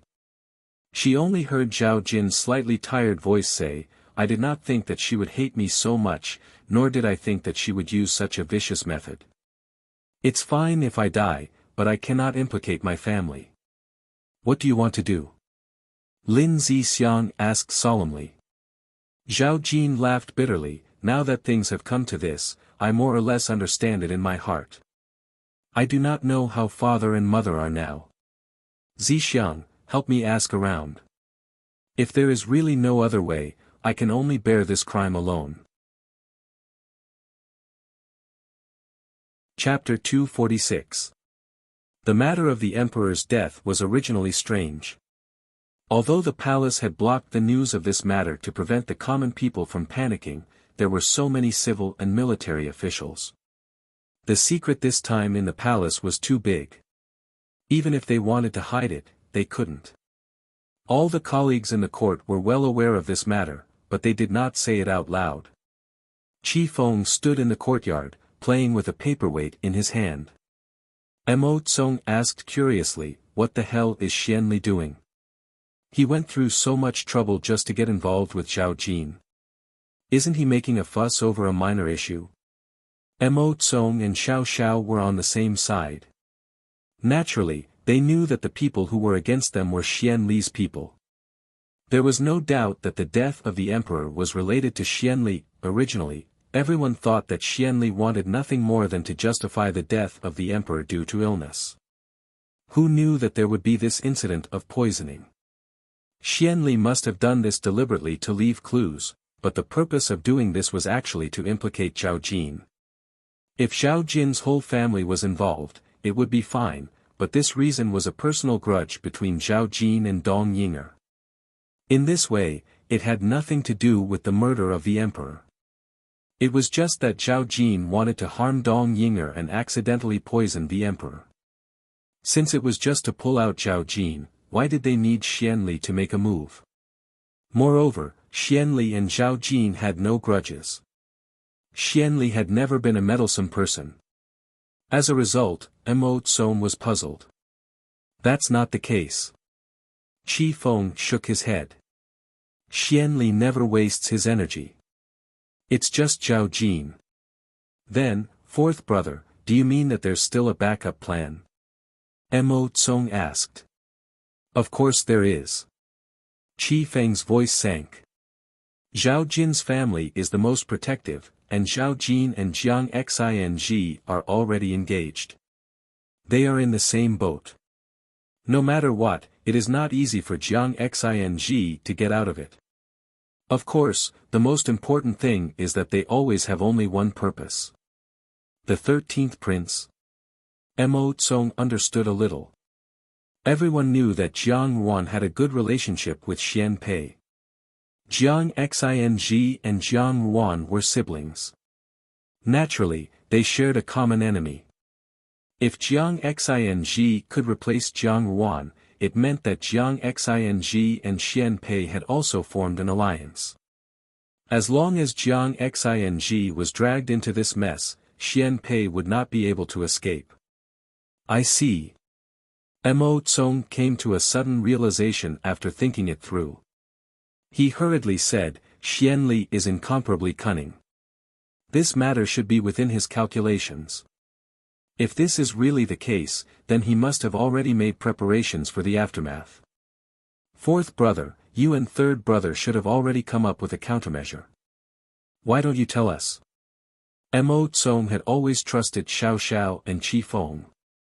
Qi Feng was in charge of the 100 Zhang Tower while Xiao Xiao led the genie guards. They had always cooperated very well. Even though the opponent they were facing was cunning, and everyone in the Mo family, including Old Master Mo, was frowning, Mo Tsong was not worried at all. Even if the sky collapsed, there were still a few fellow disciples to hold it up. Nothing bad would happen. Qi Feng glanced at him and smiled, I won't tell you. Mo Tsong was discouraged, fourth brother, in any case, we are fellow disciples, you just need to know your place in the court. At the same time, comfort your old master. Don't be dazzled by the current situation in the court. It is good to be neutral, but a wise man submits to circumstances. Between the 8th prince and the 13th prince, who has a greater chance of winning, I don't need to tell you. Instead of talking to me here, it is better to persuade your old master. You are also a member of the Mo family. Don't ignore the affairs of the residents all day long. Qi Feng simply taught Mo Kong. Although Mo Tsong was intelligent, he was still young and had entered the sect later than his fellow apprentices. He had a playful personality and was like a child. What he hated most was being lectured by others. After listening to Qi Feng's words, he suddenly felt a headache and quickly said, Stop, stop. Fourth brother, don't say any more. I won't ask any more, okay? He glanced outside. Xiao Xiao had been busy these days and was not in the residence at all. He came several times but did not see him. Mo Tsong said, "Is third brother still worried about third sister-in-law?" "There is no news at all." Qi Feng's eyes darkened. After a while, he shook his head and said, "No." At the beginning, this plan was decided by Jiang Yuan. No matter how unwilling he was, he also understood that this was the best way. Later, he thought that in order not to alert the enemy, it was better to let the genie guards secretly investigate. But until now, they had not found where the person was. Even Qi Feng had a trace of worry in his heart. But he also knew that Xiao Xiao's worries were much greater than his. At this point, he could only continue to persevere. He could only hope that the death of the emperor was a prelude to make Xianli move faster. In that case, the plan could be carried out smoothly. In the dungeon, Zhao Jin looked at Lin Zixiang, who came to visit, and asked anxiously, "How is it?" Lin Zixiang's face was a little ugly. "Your father was sent to the Ministry of Justice for interrogation. This is not a trivial matter. The emperor's affairs are sensitive, and now your Zhao family is in big trouble. The Zhao family has now been sealed. I asked my father to plead with the Empress Dowager, but it was useless." "I'm sorry, Zhao Jin." Lin Zixiang was very sad. She really wanted to help Zhao Jin, but her father was just a chief clerk with a false reputation and no real power. Normally, he would only be able to move his lips and nothing more. How could he really influence the decision of someone in a higher position? Seeing this, Zhao Jin comforted her instead. "It's not your fault. This time, the matter was too big. By the way, Zixiang, what did my father say? Did you tell my father to push all the blame on me?" Zhao Jin had already seen clearly that since this matter was ultimately a decision made by Dong Ying'er against her, as long as she died, everything would not matter. In any case, the whole Zhao family could not be involved. If she only admitted that it was her fault, then it would be her fault for wanting to murder Dong Ying'er, but in the end, she mistakenly killed the emperor. At least the Zhao family could withdraw and save their lives. However, if the entire Zhao family was implicated, then the entire household would be charged with the crime of plotting to murder the emperor. Lin Zixiang was silent for a while before shaking her head. "Your father and your two brothers love you so much. How could they let you bear all the responsibility alone? You clearly know that this is impossible." Actually, as long as the two young masters of the Zhao family and Lord Zhao said that they did not know anything about this matter, they could extricate themselves from it. After all, the Zhao family did not seem to have any reason to harm the emperor. Furthermore, the matter could be considered as having irrefutable evidence. Who knew that Lord Zhao and the two young masters of the Zhao family would be so stubborn? They had spoiled Zhao Jin since she was young, so how could they just stand by and watch? Not only did they not want to push everything onto Zhao Jin's head to protect themselves, they even desperately cried out for Zhao Jin's innocence. They said that Zhao Jin would definitely not send the poisonous ginseng into the palace and that Dong Ying'er would not murder her. This was definitely a false accusation and someone had set it up. This was already a sensitive time, so crying out for innocence was a great taboo for the Ministry of Justice. It immediately made the situation that had eased up even more tense. When Zhao Jin heard this, she was dumbfounded. Then, she laughed bitterly. "In the end, I am the one who has caused them trouble." Lin Zixiang also sighed. "As a daughter, at least your father is willing to protect you." When Wan Mimi was imprisoned, she did not continue. The relationship between Jiang Yuan and Jiang Quan had never been good. That cold-hearted man could not wait to hit her when she was down and said that he would risk his life to protect her. The fate between people was so different. However, Lord Zhao's protectiveness might not necessarily be a good thing. "You can go back," Zhao Jin said tiredly. "I will think about it." "What do you want to think about?" Lin Zixiang cautiously asked, "Don't do anything stupid. Don't act like you're trying to commit suicide in prison." This kind of thing was not rare. In order to protect one's family, one person would take all the blame and commit suicide in prison. Zhao Jin smiled, "What can I do to commit suicide? This place is very strict with me. Besides, even if I commit suicide, my father and brothers may not be released. At least, we have to wait until the truth comes to light." "Don't worry." Lin Zixiang thought about it again. Now, if Zhao Jin really committed suicide to escape punishment, it would not be good. With her character of protecting her family, she would not do such an inconsiderate thing. She immediately nodded, "Okay, then you be more careful." Zhao Jin nodded. After Lin Zixiang left, she rubbed her forehead, turned around and sat against the wall. The ground was wet with straw, and there were even mice in the night. In all her years, this was the first time she had been imprisoned. Thinking that Jiang Ruan had also been to the celestial prison, she could not help but laugh at herself. She admired Jiang Ruan very much. Although she did not know martial arts, in all kinds of conspiracies, no matter how dangerous the situation was, she was able to escape unscathed. She seemed to be very smart and could always beat her at her own game. When she had first entered the celestial prison, she was probably not as miserable as she was now. She must have been quietly waiting, like a beast quietly lurking, waiting for an opportunity to move and catch all her prey in one fell swoop. However, she did not have Jiang Ruan's ability. She knew that Dong Yinger had harmed her, but there was nothing she could do.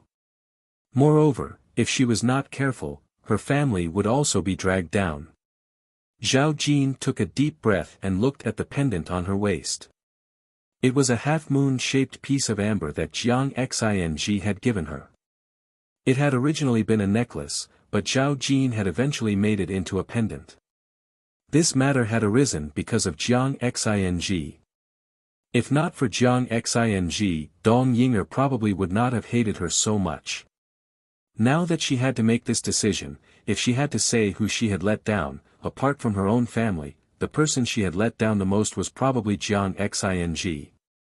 But she did not regret it. Zhao Jin closed her eyes and suddenly said, "Little brother, little brother." She was calling for the jailer. Because of Jiang Xing's special care, the jailer treated her quite well. Hearing this, a jailer walked over and asked, "What's the matter?" "I want to write a letter of apology," Zhao Jin said. Things in the world were usually ever-changing. Before Zhao Jin's letter of apology could be sent out, there was an unforeseen event in the palace. The cause was that someone found the same poison in the old ginseng that Zhao Jin had sent into the palace in Mu Shiro's bedroom. Mu Shiro and Zhao Jin had nothing to do with each other, so there was more to this than meets the eye. Someone searched Mu Shiro's bedroom and found a seal. With this seal, the guards in the palace could be mobilized at will, and it was very convenient to move around the palace.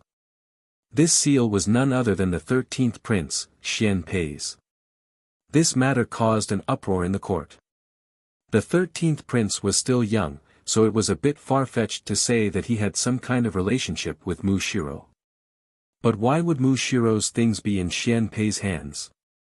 There was only one reason: Mu Shiro was Xian Pei's person to begin with. Then, they found many suspicious points in Mu Shiro's bedroom. In a place like the palace, once there were suspicions, there was no need to worry about not being able to find anything. Although Mu Shiro's flaw was small, it was still discovered.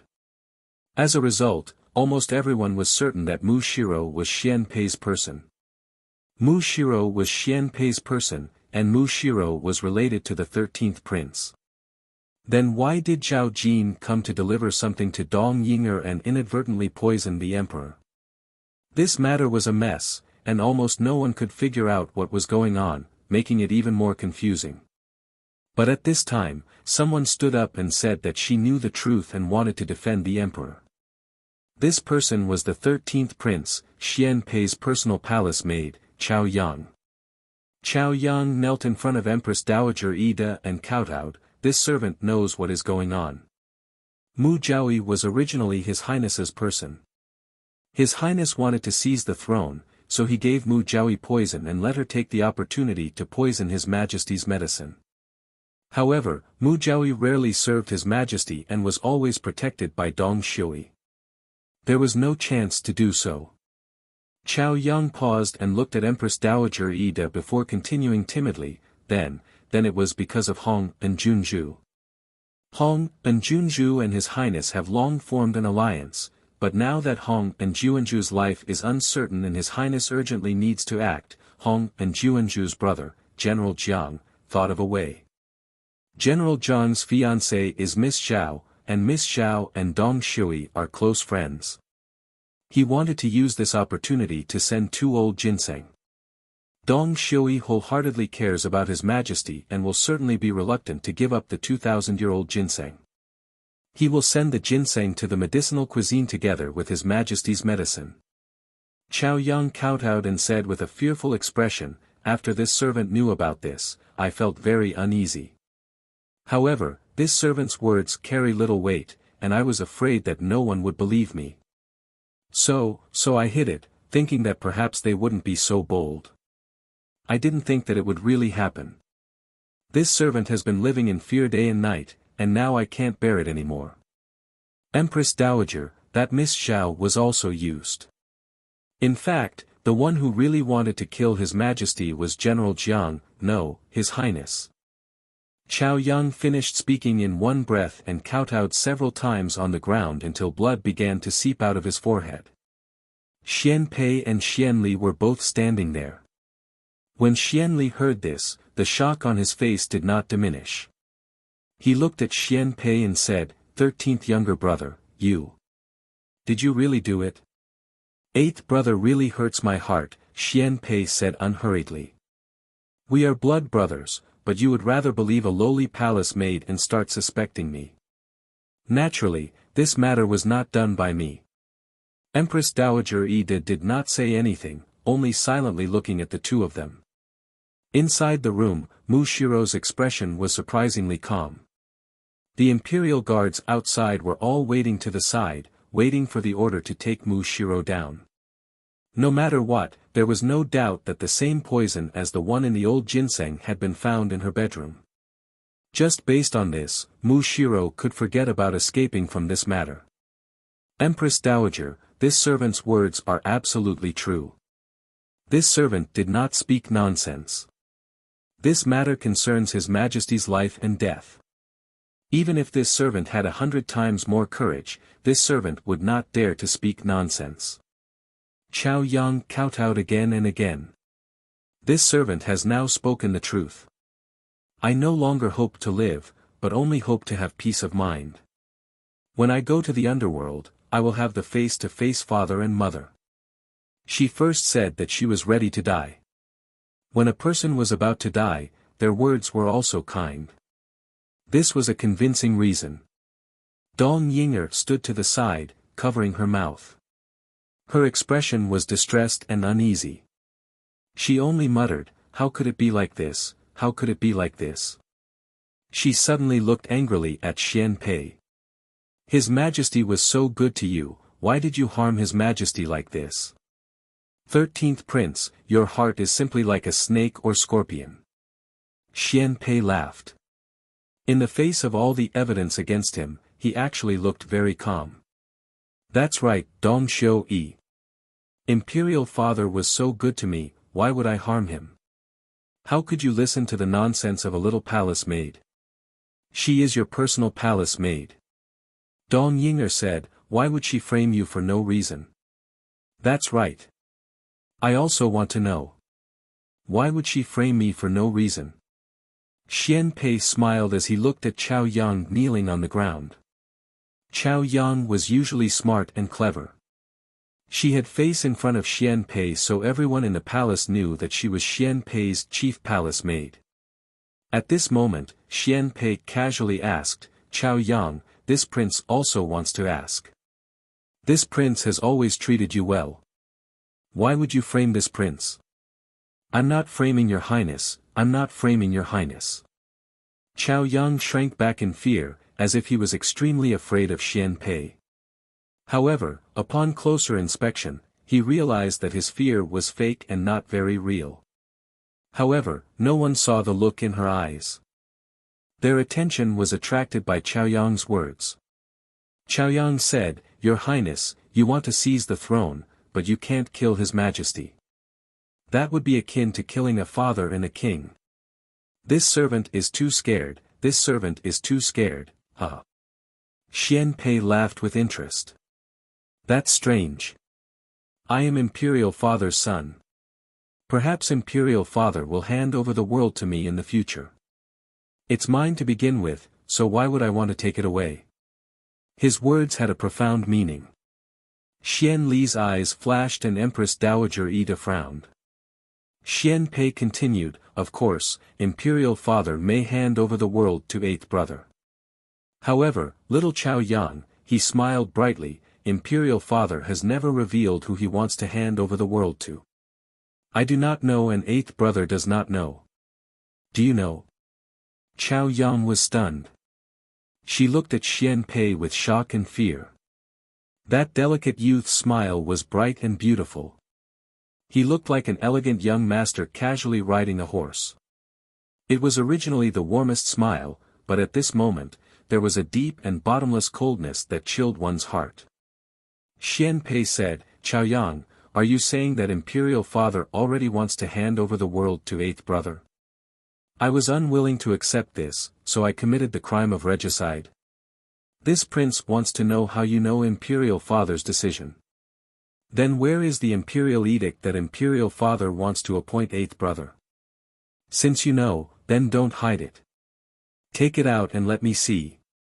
Ming Yu, who was waiting at the side, could not help but laugh silently. Xian Pei's serious mockery was sometimes very refreshing to watch. But she was on Xian Pei's side. Naturally, it was refreshing to watch, but not so refreshing. Xian Li's expression changed slightly. Chao Yang could not help but tremble. She knew how terrifying the youth in front of her was. Even though Chao Yang had always emphasized to Xian Li that Xian Pei was not as harmless as he appeared to be, she always felt that this youth was still hiding many things. What she saw now was what Xian Pei wanted her to see. She knew that Xian Pei was a scheming person. But Xian Pei must have even more scheming that she had not discovered. She already felt the pressure. Xian Pei's gaze on her made Chao Yang feel cold all over. She should not have such a feeling. She was the most outstanding assassin, but what she probed was the human heart. She was a dead chess piece that Xian Li had cultivated. Once a chess piece was sent out, it was only to move the overall situation. There was no possibility of survival. A chess piece that was prepared to die, naturally, there was nothing in the world that could make her feel afraid. But Xian Pei's gaze made Chao Yang feel afraid. Chao Yang did not know what kind of feeling this was. She stayed by Xian Pei's side and did her best to be a timid palace maid. Because she had grown up with a special master, she gradually became more daring. Chao Yang completely immersed herself in this, as if she was just an ordinary palace maid. She was the most outstanding assassin, and she used her heart to seek the final stab. She believed that she did not reveal any flaws. Now, as long as her accusation caused Xian Pei to have the slightest suspicion, it would not matter whether there was evidence or not. If Xian Pei did not refute, in the future, on the path to the throne, he would have a reason to condemn him. He would lose a large portion of the people's hearts. If he refuted, Xian Li would have 10,000 ways to start a war. In this way, Xian Pei would be accused of treason. No matter which one it was, Xian Pei was facing a dead end. Ming Yu looked up at Xian Pei again. Xian Pei had a smile on his lips, and there was not a trace of surprise on his face. Chao Yang carefully recalled, not letting go of any small expression on Xian Pei's face, hoping to find panic or other emotions. But unfortunately, she suddenly discovered that from the moment she revealed that Xian Pei had killed his father until now, Xian Pei had not revealed the slightest hint of surprise. Even if it was an act, even if he was forcing himself to be calm, this kind of emotion was too natural. Could it be that he had already expected all this? Chao Yang secretly shook her head in her heart. That was impossible. Just now, Mu Shiro's face revealed a trace of panic. That expression could not be faked. Since Mu Shiro did not expect this, how could Xian Pei know? This young man was probably used to hiding it. Xian Li took a step forward, looked at Empress Dowager Ida and asked, Imperial Grandmother, what should we do now? He looked at Xian Pei awkwardly. 13th brother is young, naturally he would not do such a thing. I'm afraid there is something fishy about it. But if we ignore this matter now, I'm afraid. Saying that Xian Pei was young meant that Xian Pei might have been bewitched by someone else. Everyone was well aware of who this person was. Naturally, it was Jiang Xing, who had been implicated. Empress Dowager Ida's gaze swept over everyone present. Finally, her gaze fell on the calm Xian Pei. She suddenly waved her hand and said in a low voice, put Jiang Xing and Mu Shiro in the dungeon for interrogation. As for the rest, investigate. She did not imprison Xian Pei, indicating that she still had a glimmer of hope. In fact, even if there was evidence pointing to Xian Pei, unless the evidence was conclusive and could immediately convict him, Empress Dowager Ida would not easily touch Xian Pei. Because right now, both inside and outside the court were in chaos. If this matter was exposed, the great Jin dynasty would not be stable. No matter what happened within the court, the external threat was more important. Empress Dowager Ida had sat in a high position all her life. She naturally knew that the people of southern border were restless, waiting for this chaotic opportunity. How could she let them take advantage of it? Xian Li glanced at Chao Yang, who was kneeling on the ground, and asked, this servant girl, lock her up as well. Empress Dowager Ida said coldly. She got up and walked away. She did not say anything, not even expressing her stance on Xian Pei's matter. This was already very unusual.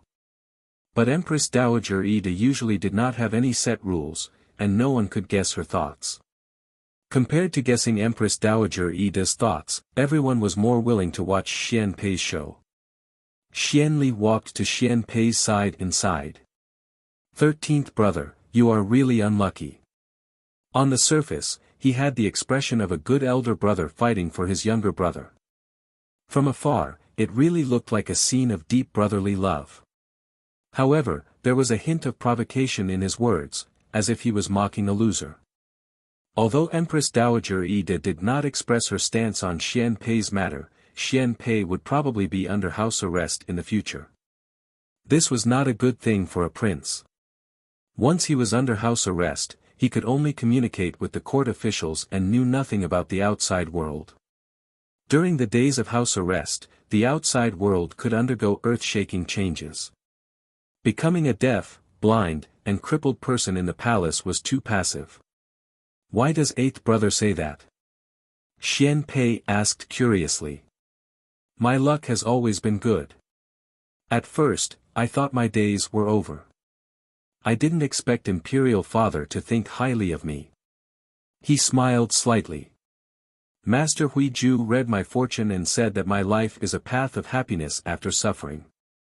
Until the end, no one knows what my luck will be like. Maybe in a few days, I will be in the pink of misfortune.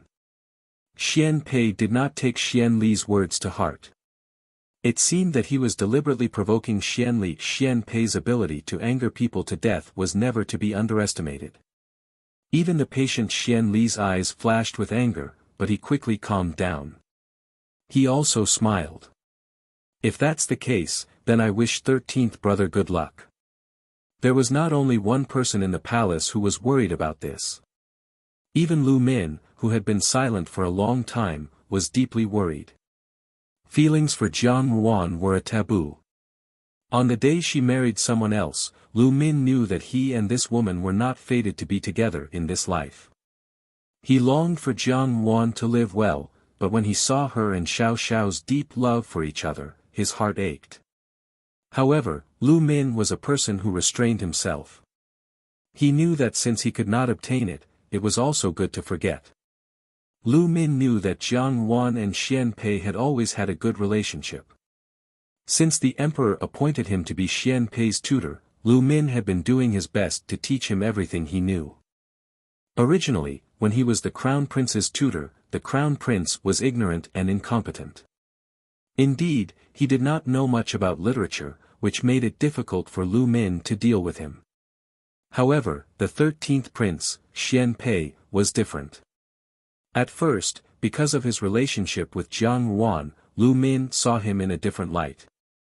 Later, in the process of getting along with him, Lu Min felt that this youth had unique views and a strange way of thinking. When it came to political affairs, although he was a prince, he was able to look at problems from the bottom to the top. Moreover, he did not have the impetuous youths, and was steady and thoughtful in handling matters. He was truly a genius. The emperor had asked him to teach Xian Pei, and Lu Min had always thought that it was to pave the way for Xian Pei's future. He and Xian Pei had a relationship like a scout and a thousand-li steed. In his life, he only had 2 students, one mediocre and incompetent, and the other a genius with good luck. Any teacher would cherish a talented person, let alone someone like Lu Min. He sighed, but now that the emperor had passed away, the court was like a group of dragons without a head. He was a scholar, so he could not go into battle to kill the enemy, nor could he influence the overall situation like the prime ministers and ministers. Moreover, he could not do anything for Jiang Xing when Jiang Ruan's life was uncertain. Lu Min suddenly felt a sense of sorrow. He sighed and said, "A useless scholar. What are you talking about?" A pair of hands patted his shoulder. Lu Min turned his head and found that it was Mo Kong. When he was in the Imperial College, Mo Tsong had extended a helping hand to him. Later, they entered the rankings together. However, the Mo family had power, while he had climbed up step by step with his own ability. The two of them actually did not have much interaction. Now that he saw Mo Tsong, he was stunned. "Great Zhuangyuan, don't belittle yourself. How many scholars in the Great Jin dynasty look up to you as an example, hoping to become a Zhuangyuan when they come back? If you say that, aren't you harming the hearts of scholars? How will you do the imperial examinations in the future?" Mo Tsong jokingly said. Lu Min shook his head, "So what if I'm an official? I still can't do anything. I used to think that I could change the world with my own strength, but now it seems that it was just a fool's talk." Mo Tsong glanced at him, "You are really a strange person. When you were being pushed aside in the academy, you were very virtuous and virtuous. Why did you enter the court and become an official, and after being flattered by so many people, instead become cynical?" He shook his head. "Originally, I was hoping that you would help third sister-in-law, but now it seems that I have to reconsider." Third sister-in-law? Lu Min was startled. He suddenly remembered that the person in front of him had a close relationship with Jiang Ruan's husband, Xiao Xiao. His heart beat a little faster, and he hesitantly asked, "Hong Jining Wangfei?" Lu Min secretly thought that the outsiders were right. This person had been coveting his third brother's backyard for a long time. However, he still clapped his hands and said, "Exactly." Chapter 247. Exactly. Mo Tsong waved his fan. Little Worm's fan pendant was vivid and lifelike, full of interest. He casually said as if he was just chatting, "You are the 13th prince's tutor, and third sister-in-law and the 13th prince have always been close, so third sister-in-law asked you to help 13th prince. Even for 13th Highness's sake, you won't refuse." Lu Min was shocked. Jiang Wan had helped him before, but because of his lack of manners, the two of them were even more distant than strangers. In this world, there was no such thing as helping someone without a reason. Lu Min had always been clear that Jiang Ruan must have had a reason for helping him. Then, was this the reason now? He seemed to have thought of something and hurriedly asked, "Has Jinying Princess been found?" "No."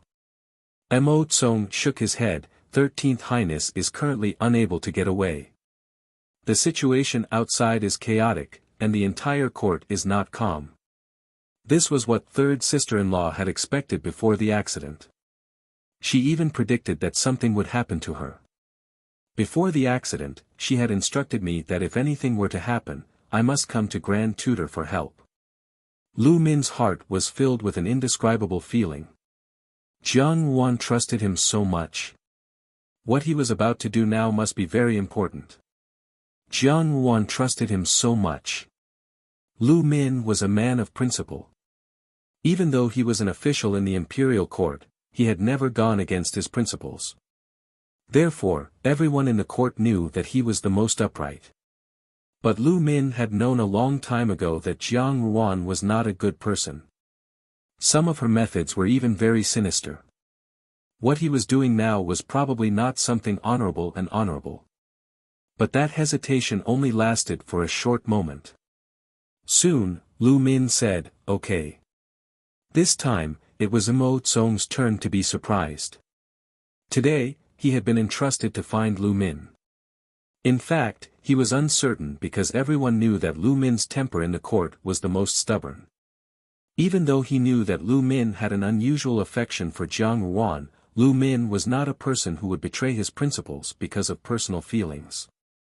Mo Tsong had planned a long speech to persuade Lu Min.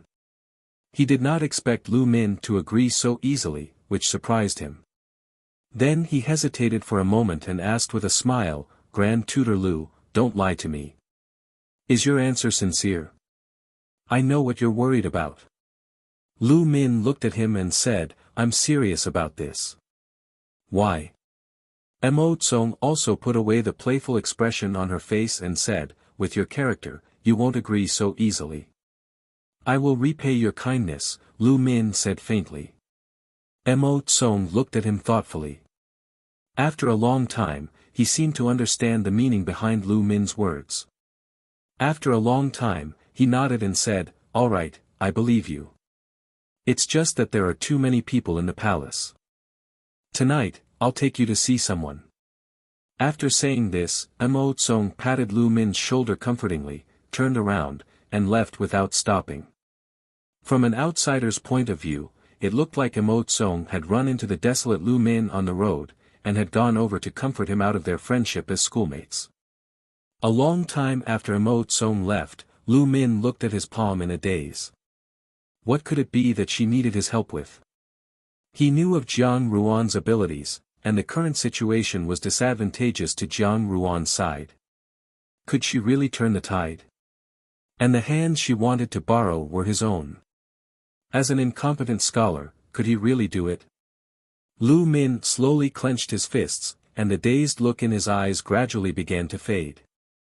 His expression became more resolute. No matter what, he had to try. That night, Lu Min changed into a brown coarse hemp robe. Usually, besides his official robes, he wore clothes that his mother had personally made. After all, they were more exquisite and presentable.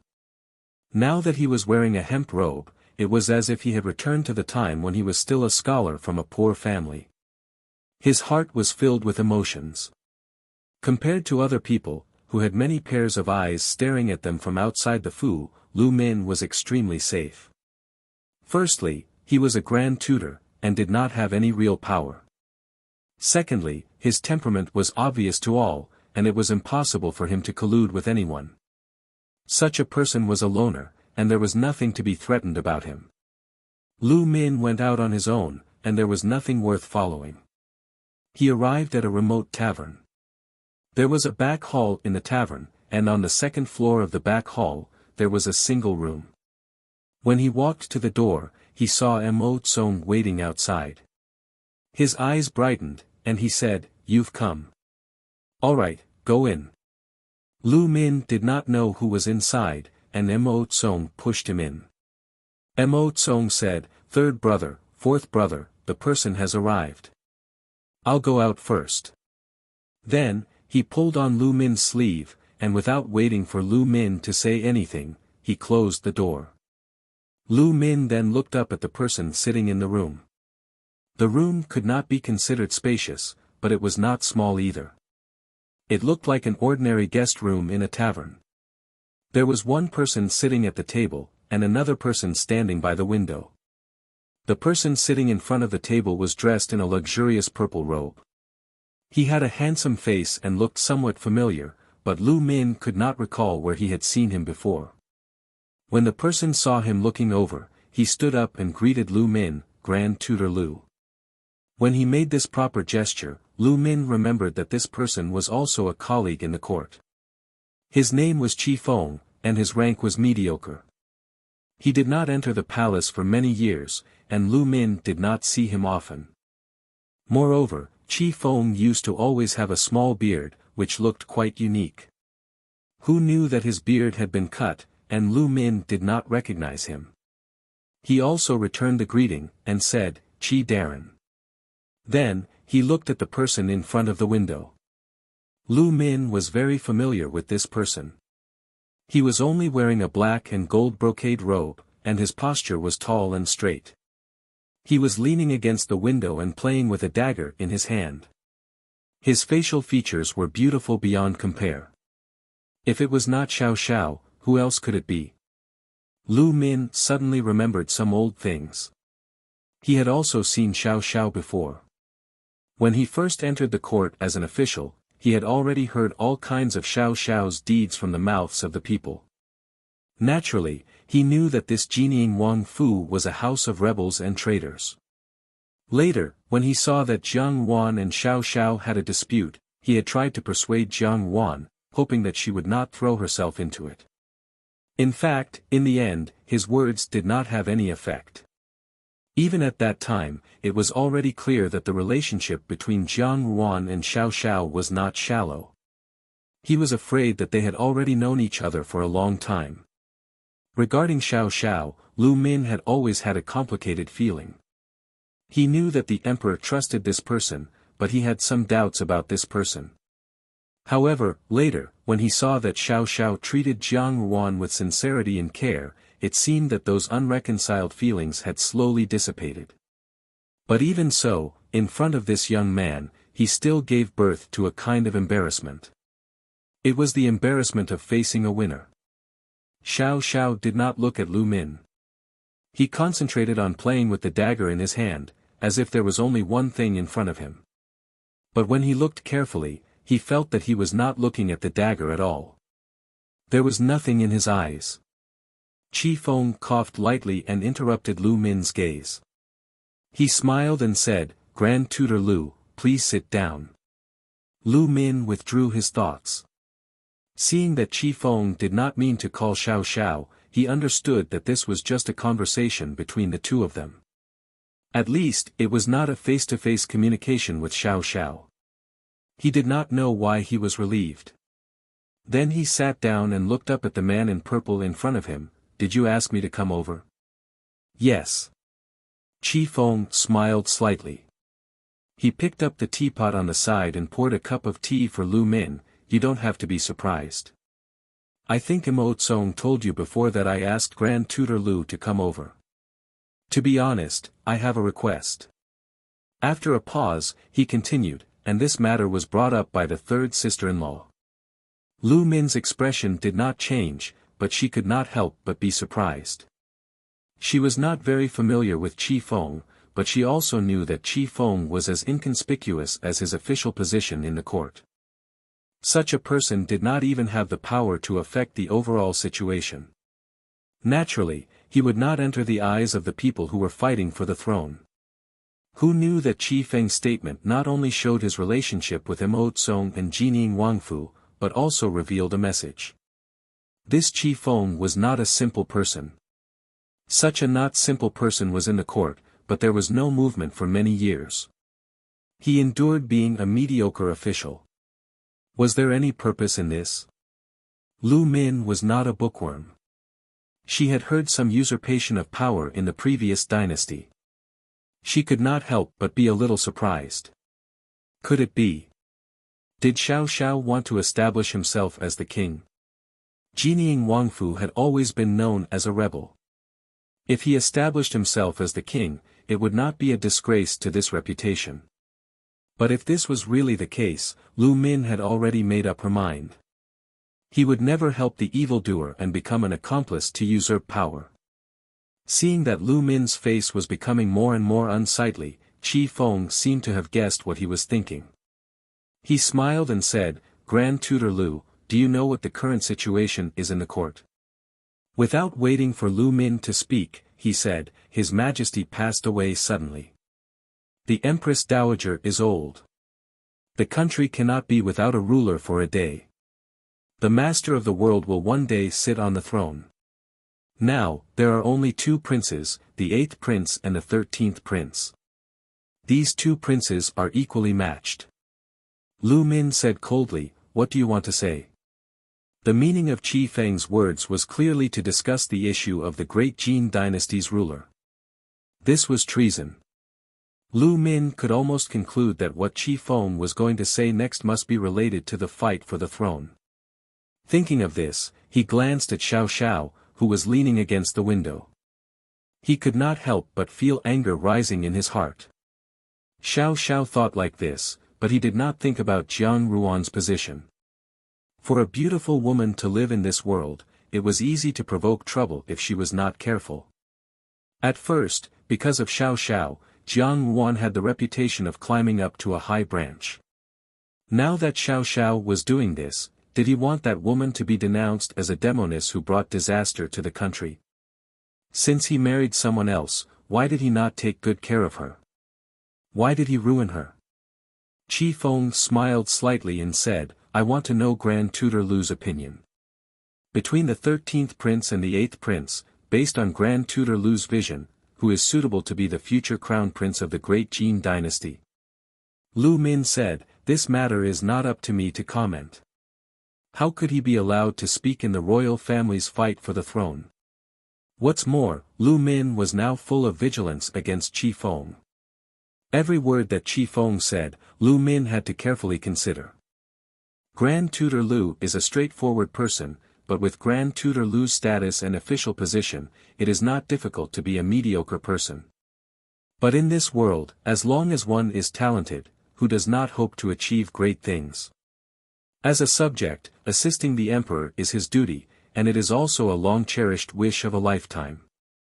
Has Grand Tutor Lu not thought of assisting the emperor, accompanying the emperor to see the country become more prosperous day by day, and doing more for the common people? Qi Feng's eloquence had never been bad, especially when it came to admonishing people's ideas. Lu Min was overflowing with talent. Although he was appreciated by the former emperor, the position of Grand Tutor did not have any real power. He could not make decisions regarding the political affairs of the country. When Lu Min first entered the court as an official, it was to rely on his own strength to change the unfairness in his eyes. But now it seemed that he did not achieve his original intention. Qi Feng's words were not so much a promise, but a reminder. He was reminding, "Never forget the 4 words, have you ever done it?" Lu Min said, "So what? Let nature take its course. Even if it is His Majesty's decision, it is not something that I can change alone. As for assisting the emperor, no matter where I am, I will worry about the court." Well said. Qi Feng laughed and said, "Since Grand Tutor Lu has such a mountain in his heart, naturally, you should have an idea. Who is the best person to control the world? Let me ask Grand Tutor Lu, after following 13th Highness as Grand Tutor for so long, do you think 13th Highness is worthy of the great responsibility of the world?" Lu Min thought that Qi Feng's words were just to promote Xiao Xiao. Now that he mentioned Xian Pei, he was just waiting for him to say that he was young, and then he would mention Xiao Xiao. In order not to let Qi Feng succeed, Lu Min immediately said, "Of course, 13th Highness is a dragon among men. He is very clever and has a young demeanor. In the future, he will certainly have a promising future." "Very good, Qi Feng exclaimed in admiration, I did not expect Grand Tutor Lu to have the same thoughts as us. Third brother, did you hear that? It's a small world, there are fated people everywhere. Qi Feng said to Xiao Xiao. Xiao Xiao glanced at this side lightly and did not respond to Qi Feng's words. On the other hand, Lu Min was startled when he heard this. He did not expect Qi Feng to say this sentence. Shouldn't he mention Xiao Xiao's matter next? Why did he suddenly say what he wanted to say? Lu Min showed a rare sluggish expression and asked suspiciously, what? As Grand Tutor Lu said, Qi Feng said with a smile, I also think that between the two princes, 13th Highness is better. Therefore, I have decided to seek refuge with 13th Highness. I will not let him down in this life and only support him. This was somewhat beyond Lu Min's expectation. He did not know what to say and could only look at Qi Feng in a daze. Qi Feng suddenly changed his expression, but now you and I both know that the 13th prince's position in the palace is really worrying. A few days ago, because of his personal maid's accusation, he was imprisoned. Even General Jiang was innocently implicated. Grand Tutor Lu is a smart person. Even if you don't believe others, you should believe in General Jiang's innocence. These words hit the bottom of Lu Min's heart.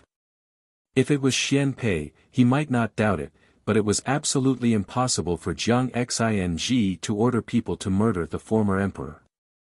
When the Great Jin dynasty sent troops to attack Tianjin, how Jiang Xing escaped from death and led the soldiers to fight bravely was obvious to everyone. This young general relied on his own blood and merits to climb up step by step. He fought with his own life. Lu Min was different from other scholars. He did not despise the vulgarity of the generals. Instead, he had a deep admiration for this kind of valiance that he could not achieve. In Lu Min's heart, Jiang Xing was an upright and brave general. It was impossible for such a righteous general to poison the former emperor. Obviously, someone wanted to drag Jiang Xing into the water. The purpose of dragging Jiang Xing into the water was naturally to drag Xian Pei into it. Who in the palace hated Xian Pei the most? Besides Xian Li, who else could it be? Naturally, Xian Li was the mastermind behind the scenes. Because of this, Lu Min actually disliked Xian Li's backstabbing actions. Moreover, he and Xian Pei had a teacher-student relationship. Even if he did not come today, he would still be on Xian Pei's side. I believe in General Jiang. Lu Min said. It was only one sentence, but it showed his attitude. The general's residence belongs to third sister-in-law's eldest brother. We naturally believe in him. Qi Feng smiled and said, but now it seems that Grand Tutor Lu is also on His Highness's side. In other words, Grand Tutor Lu is the same as us. When Lu Min heard this, he was completely clear. It turned out that the purpose of this group of people was not to push Xiao Xiao up. There was only one person they supported, and that was Xian Pei. Now that these people had come, he was very clear about what they were doing.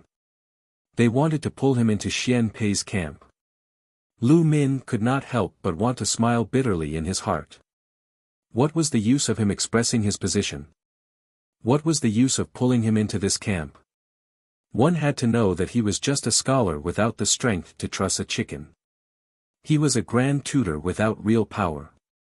Even if he personally went to Empress Dowager Ida to plead for Xian Pei, his words would have no weight. Therefore, he was useless. These people spent a lot of effort to pull him in. Wasn't it a waste of effort? I am indeed on His Highness's side, Lu Min said, but no matter which side I stand on, it will be useless. It will not affect the final outcome, so you can only worry too much. If you expect me to change anything, I'm sorry. In the end, Lu Min could not help but look at Xiao Xiao again. On the surface, these words were said to Qi Feng, but it was better to say that they were said to Xiao Xiao.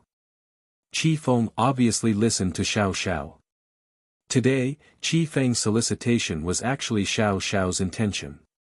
Lu Min felt a little awkward in his heart, but what he said was indeed the truth. No, Qi Feng said, you are wrong. Grand Tutor Lu is really belittling himself. Not only are you not useless, on the contrary, you are very useful. Without you, I am afraid this matter will not be successful. If His Highness really controls the country in the future, without you, I am afraid it will be difficult to entrust the great cause. Hearing this, Lu Min could not help but show a trace of surprise. Qi Feng's words could not be said to not shock him, but he really could not think of what else he could do.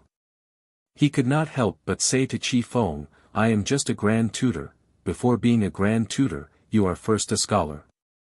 Qi Feng said solemnly, in this world, everything can be stopped, only the heart and words can be stopped. Before Grand Tutor Lu became a grand tutor, he was a scholar who won the Zhuangyuan. At that time, an article attracted His Majesty's attention, and many scholars in the world regarded you as a role model. You are the benchmark in the hearts of the literati. Perhaps Grand Tutor Lu did not realize it himself. Perhaps the Grand Tutor is nothing in the imperial court, but in the hearts of the literati, you are more important than any prime minister, because you are their example. Lu Min was stunned. No one had ever said such words to him before. When he had studied so hard, he had only wanted to change his situation and change the situation of people like him in the world. But later on, when he had really studied and made a name for himself, he discovered that everything was not as simple as he had imagined. He could change his own life, but there were millions of people in the world. How could he be a savior? He could do nothing but be the teacher of an emperor. But this Qi Feng said that he was the benchmark in the hearts of scholars in the world. This, how could it be so ridiculous? Just like how a general worships Guangong, there is no Guangong in this world, so naturally they worship the most prestigious person in the court. Grand Tutor Lu, in this great Jin dynasty, there have been many scholars who have won the Zhuangyuan, but none of them have been promoted as fast as you, and you came from a poor family, yet you were recognized by His Majesty. In your eyes, this may not be worthy of praise, but you should know that what you have, some people can't get in their lifetime. What you have is enough to make many people extremely envious. Lu Min did not speak, but his heart gradually began to agree with Qi Feng's words. Qi Feng smiled and suddenly stood up. He bowed respectfully to Lu Min, Grand Tutor Lu, what I want you to do now can greatly change the situation of the country and save countless people. You want to use your own strength as a scholar to change this exquisite chess game. What you want to do is much greater than you think. Are you willing, you? Do you dare? Qi Feng's expression was solemn. Even Lu Min could feel Qi Feng's serious words. His heart could not help but sink slightly. Qi Feng actually bowed so respectfully. It seemed that this matter must be very important. And Qi Feng's words seemed to touch something in Lu Min's heart. When he was a teenager, he also looked forward to one day being full of energy and high spirits. His passion had been worn down day after day on the official road. Now that he had a chance to fulfill the dream of his youth, Lu Min felt a chill run down his spine, but the boiling hot blood beneath his skin was clamoring, almost pointing to an answer. He slowly stood up and returned Qi Feng's salute. He whispered, naturally. Xiao Xiao did not know when he had turned around. His dagger had been put back into his sleeve. At this moment, he stood with his hands behind his back, quietly looking at Lu Min. Qi Feng slowly put his hand into his bosom and took out something. He handed it to Lu Min with both hands without saying anything. Lu Min was slightly startled. When he looked down, he was shocked. This thing, the feeling of tentacles. He slowly opened the thing in his hand with a feeling of disbelief. His hands were still trembling. When he fully opened it and saw the full appearance of the thing in his hand, he could not help but cry out, how can this be? He suddenly understood Qi Feng's meaning and why Qi Feng said that he had such great power. Indeed, this thing in other people's hands was not as useful as in his hands. But, how could it be? He looked at Qi Feng and the black-clothed youth standing behind Qi Feng in surprise and suspicion. Neither of them said anything. Qi Feng's eyes were full of trust, while Xiao Xiao's expression was as indifferent as ever, as if nothing in the world could be reflected in his eyes. "Grand Tutor Lu, thank you," Qi Feng said in a deep voice. Lu Min finally came back to his senses after a long time. Finally, he could not help but ask, this matter was arranged by her. This her naturally referred to Princess Jining. Both Xiao Xiao and Qi Feng understood. Xiao Xiao did not speak. Qi Feng smiled helplessly and said, yes. Lu Min closed his eyes. She was really bold.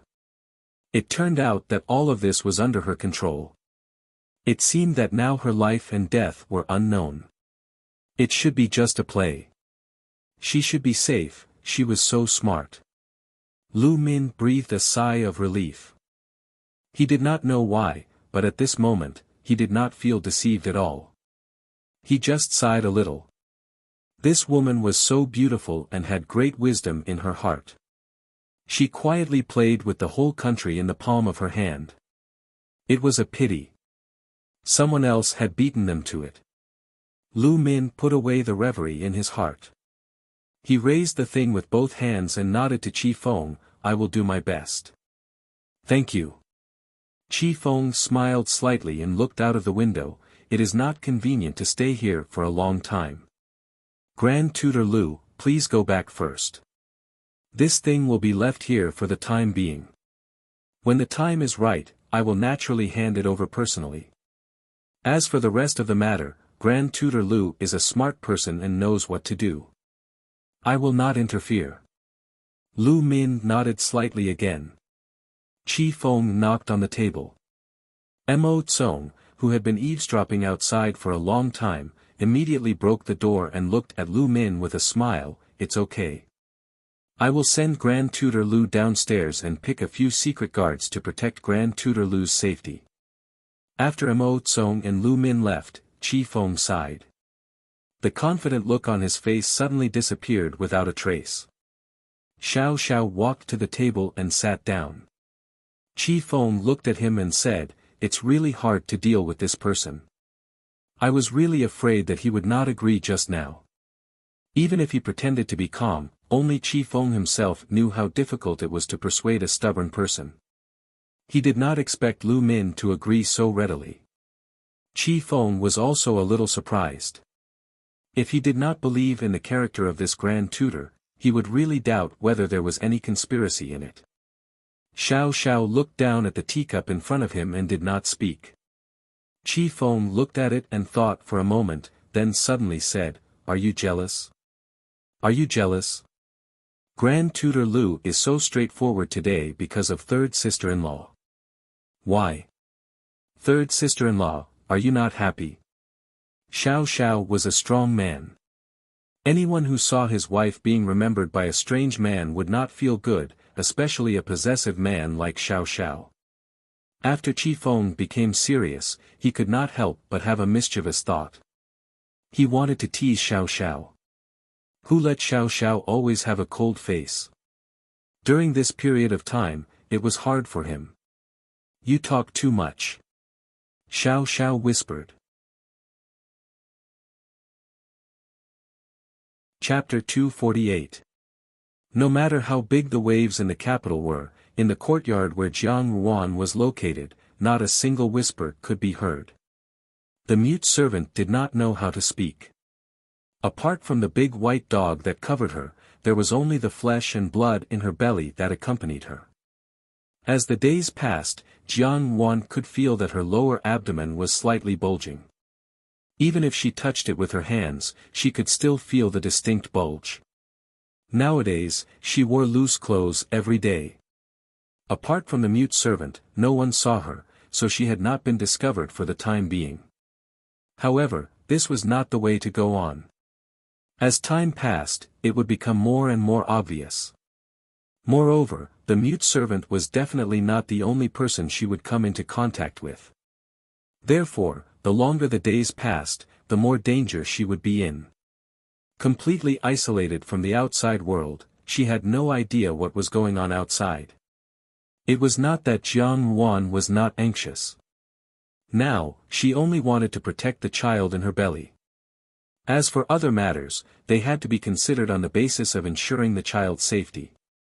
On this day, Jiang Yuan had eaten. Even though the mute servant had cooked a little more for the sake of the white dog, and there were more meat and fish, for a person who was pregnant, these things were far from enough. Moreover, Jiang Yuan had an old illness in the past, and her body could not compare to others. Therefore, during this period of time, she had become much weaker. She leaned on the soft couch and casually flipped through some specially prepared story books on the table. However, her gaze did not move at all, and she was still thinking about her own matters. Until an unfamiliar voice sounded, "Hong and Junju." Jiang Yuan raised her eyes and saw a man in a gray robe standing in front of the door. This man wore a mask on the left side of his face, revealing only half of his cheek. His pair of green fox eyes appeared somewhat strange.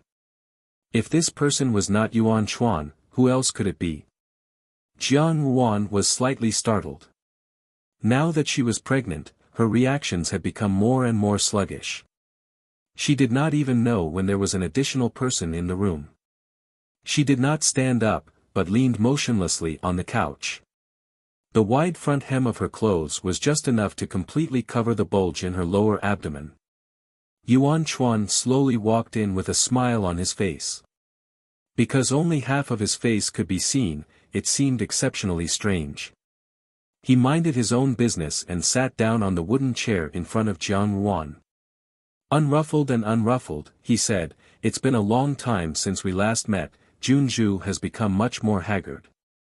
Since Jiang Yuan did not speak, Yuan Chuan continued, "I also saw Xiao Wanye a few days ago, and he seemed to have lost a lot of weight." As expected, husband and wife are of one mind. Yuan Chuan is also very impressed. "Emissary, I'm guessing that you didn't come here today just to tell me these things." Jiang Yuan opened her mouth and said, "I wonder what the matter is." Yuan Chuan smiled. "Princess, you're still as straightforward as ever, but you seem a little anxious." To tell you the truth, Yuan Chuan did not come here today to reminisce about the past, but to tell you something. Jiang Yuan's gaze fell on him, and her tone was very calm. "What's the matter?" Yuan Chuan paused, then unhurriedly said, "General Jiang is in the dungeon, His 13th Highness is under house arrest, and Miss Zhao of the Zhao family, who is already engaged to General Jiang, is now entangled with murder charges." "Oh, that's not right, it's not Miss Zhao, it's the entire Zhao family. Now, they have the reputation of conspiring to murder His Majesty, and I'm afraid that it will be difficult to protect them." Jiang Yuan listened quietly, and did not reveal the slightest change in her expression because of Yuan Chuan's words. Seeing this scene, Yuan Chuan's eyes flashed slightly, and he could not help but want to look at Jiang Yuan's expression more carefully. Xianli was about to make his move, and before that, he had to test Jiang Yuan one last time. At this crucial time, it would not be good for Xianli to appear, and the Holy Maiden also had private feelings for Jiang Yuan. Yuan Chuan did not think that Dan Zhen would be able to gain any benefits from tricking Jiang Yuan, so he had no choice but to appear personally. He knew that Jiang Yuan's mind was treacherous and cunning, but after saying all this, Jiang Yuan could not see even the slightest loophole. Yuan Chuan could not help but have some doubts in his heart. One was her own big brother, the other was her bosom friend, and the last one was her future master, who was related to her future.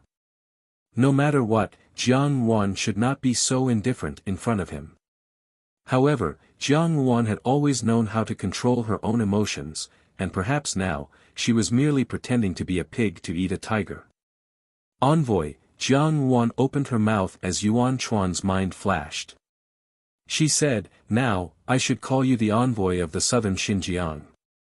Your Holy Maiden of the southern Xinjiang and I have met once, and from her words, it seems that she wants to occupy the entire land of the great Jin dynasty. Perhaps I should not say that it is wishful thinking, but the southern Xinjiang is only a tiny country. At that time, even when the country was at its strongest, it was still not a match for the Jin dynasty, so why is it so arrogant now? Jiang Yuan did not respond to Yuan Chuan's words, and instead brought up another matter. Yuan Chuan's expression slightly changed, and he immediately smiled and said, "Could it be that Junju is concerned about my southern Xinjiang? I can't say that I'm concerned, but people always like to watch a bustling scene." Jiang Yuan smiled and said, "I do not know what kind of agreement your esteemed country and 8th Highness have reached, but looking at it now, I do not quite understand. Your esteemed country wholeheartedly wants to overthrow 13th Highness and help 8th Highness ascend to the throne. Could it be that it is only for the sake of others? Forgive me for saying too much, but this 8th Highness of ours is not a person who offers mountains and rivers on a silver platter. In the affairs of the world, there are gains and losses. Naturally, the transaction with 8th Highness has reached an equivalent condition." Yuan Chuan changed the topic of conversation, since the southern Xinjiang and 8th Highness are already allies, and 8th Highness is currently in a good situation, we are naturally overjoyed. "But, isn't Junju worried about your eldest brother?" Jiang Yuan smiled slightly. "My eldest brother has never committed any mistakes. Even if he is temporarily thrown into prison, there will come a day when the truth will be revealed, so why should I worry?" She spoke openly, and Yuan Chuan's heart became even more suspicious. Could it be that Jiang Yuan still had some tricks up her sleeve? But he could not think of anything, and his gaze fell on the big white dog that was lying down and napping in the corner of the room. He was also aware that Jiang Yuan had asked the mute servant girl for a dog. At first, he had also wondered if there were any tricks involved, but after observing for a long time, he really did not discover anything. As long as Jiang Yuan left the room, there would be countless people looking at her, so how could she play any tricks? Moreover, she rarely left the room. A woman who could not even leave the room naturally could not stir up any waves. But if Jiang Yuan was really afraid of being alone and had raised a big white dog, he still felt that something was wrong. For the first time, Yuan Chuan felt a headache coming on. He suddenly realized that the women of the great Jin dynasty had more treacherous thoughts than the women of the southern Xinjiang, and were extremely difficult to fathom. Especially Jiang Yuan, who was even more so. He casually said, "Junju, could it be that you are deceiving me? If you are truly calm, why did you not feed the dog wholeheartedly, and it has become much thinner?" The big white dog looked lean, and Jiang Yuan was slightly startled. Every day, she borrowed the name of the big white dog to eat, but the growth of a beast would always be directly reflected. This dog had probably been fed too well in the past, and now, in just a short period of time, it actually looked very thin and bony. At a glance, one could see that it was somewhat strange. She did not speak, and such silence fell into Yuan Chuan's eyes. He felt somewhat relieved in his heart. He thought that Jiang Yuan must have been deliberately bluffing. Now that the overall situation had been decided, it would be difficult to change the situation. Since this was the case, he could tell Xianli to immediately take action. There was no time to lose. Yuan Chuan's mood suddenly became a little better. He looked at Jiang Yuan. This woman had always been a thorn in the Holy Maiden's heart. As the Holy Maiden's most trusted aide, his life was to sweep away all the obstacles on the Holy Maiden's path. Qi Man and Xianli wanted to keep Jiang Yuan alive in exchange for Xiao Xiao's power, but Dan Zhen only wanted to put Jiang Yuan to death, and he would eventually help Dan Zhen achieve this goal. He would think of a way to destroy Xianli's deal. Once Jiang Yuan was rescued by Xiao Xiao, it would be much more difficult to make a move in the future. Yuan Chuan already had an idea in his heart on how to make this woman die without batting an eyelid. He stood up again, looked down at Jiang Yuan, and said, "Originally, Yuan Chuan came here today because he thought that Junju was alone and did not know the situation outside, so he specially came to inform you. However, seeing that Junju's mind was calm and not distressed because of this, Yuan Chuan was also satisfied. Junju, do not be too sentimental. When the overall situation is settled, I will definitely give Junju a place to rest. After he finished speaking, he laughed loudly and left. He did not look at Jiang Ruan again, as if he already had 100% assurance in his heart. After Yuan Chuan left, the calmness on Jiang Ruan's face slowly dissipated. There seemed to be a trace of relaxation in her gaze, but also a trace of nervousness. Yuan Chuan had specially come to inform her. It seemed that Xianli had already begun to take action. Everything was developing according to her plan. Since Yuan Chuan had specially come to probe, it could only mean that the other party had not yet discovered anything strange. Today, she had followed Yuan Chuan's thoughts and acted out a play because she knew that Yuan Chuan would inform Xianli of the results of his probe. Only after Xianli had eaten a tranquilizer would he start to take action. She had to quickly urge Xianli to take action. Everything here could be predicted. The only thing she did not expect was that she was pregnant, and that this place was so well hidden that until now, no one had found her. In this way, the child in her belly was very dangerous. She did not know how long that big white dog could be used as a decoy, but every day that passed meant an increase in danger. For example, today, it was extremely dangerous. Yuan Chuan went out of the room and just happened to see the mute maid carrying the leftovers to wash the dishes. Yuan Chuan saw that there was not much leftover food left, and that the plates were very large. He was first startled, then he asked, "Is this prepared dog food?" The mute maid opened her mouth and randomly nodded her head a few times. Yuan Chuan frowned, "You ate so much, how can you still be so skinny?" The mute maid was carrying a lot of food, but the white dog that he saw at Jiang Ruan's place today did not have the slightest bit of a plump and sturdy body. In fact, it was very thin. If it was any other day, Yuan Chuan would not have paid attention to such a small matter. However, as long as it was related to Jiang Ruan, Yuan Chuan always felt that it was not that simple, and insisted on finding a reason for it. Therefore, looking at this thing, he pondered bitterly. The mute maid staggered and accidentally dropped the plate on the ground. Yuan Chuan was roused from his contemplation and looked at the mess on the ground with some disgust. Because he could not think of a reason, he turned around and left in annoyance.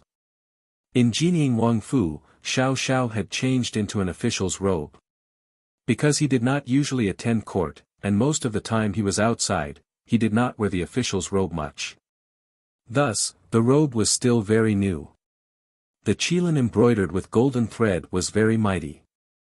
Only after he had changed into a magnificent robe, he immediately appeared somewhat awe-inspiring. He was born handsome, and if placed in a crowd, he would be extremely eye-catching. However, today, there was an unfamiliar man following beside him. This man was wearing a dark red official's robe with flower patterns.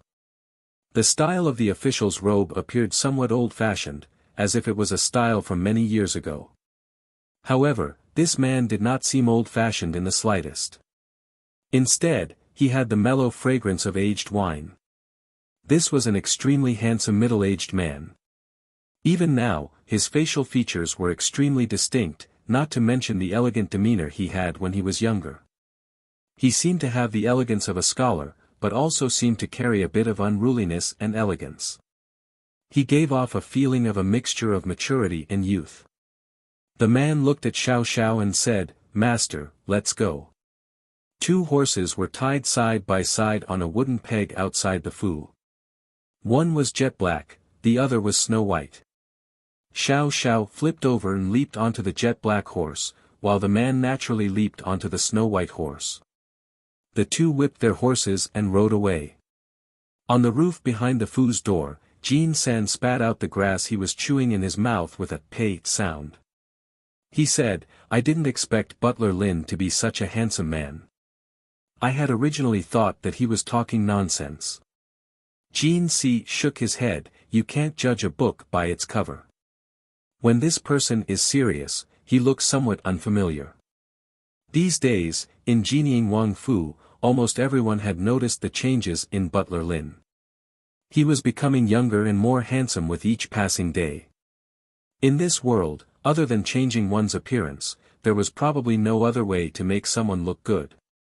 Moreover, changing one's appearance was done in one go.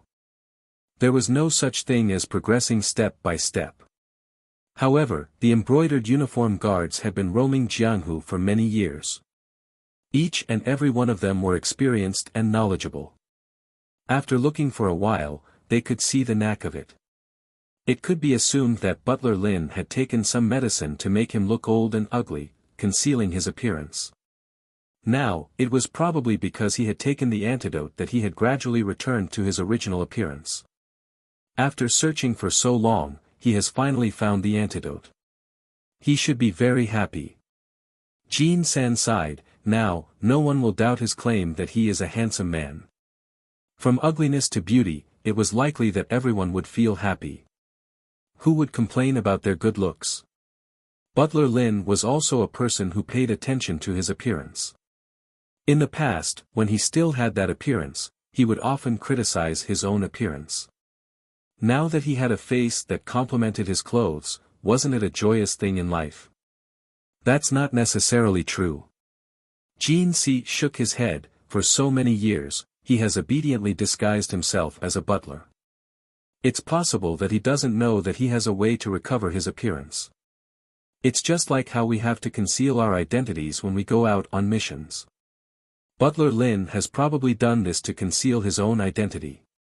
Then why has he recovered his appearance now? Jin Sen felt that Jin Si's words made sense, but he still did not quite understand. Jin Si sighed. It's probably because something has happened and forced him to reveal his identity again. His original concealment has disappeared.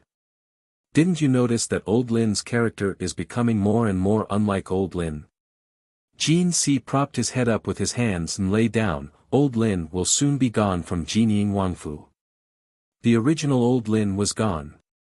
Once that handsome middle-aged man regained his original identity, he would most likely not come back to be a lowly butler. That kind of person should also have a great background. Jin San also fell silent. After a long time, he said, I hope that their journey will be smooth and that they will not let down the identity of sacrificing Old Lin. As soon as they entered the palace, Xiao Xiao and Butler Lin parted at the entrance. The two of them obviously did not walk the same path. Butler Lin walked along the long corridor in front of the door and passed through the garden. His appearance was very unfamiliar and there were eunuchs and guards who came to stop him. However, Butler Lin casually untied a bronze token from his waist and waved it in front of the guards. The guards were startled and looked at the token again in disbelief. Only then did they have no choice but to let him pass. After Butler Lin left, they could not help but look at him.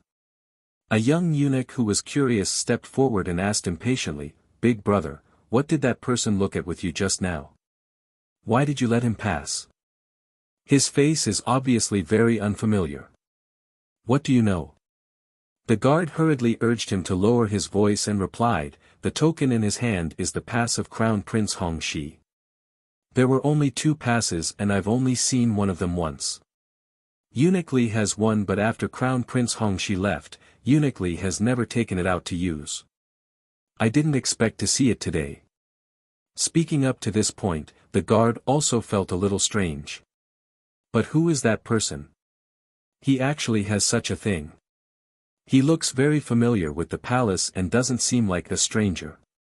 Could it be that he is an old friend of Crown Prince Hongxi?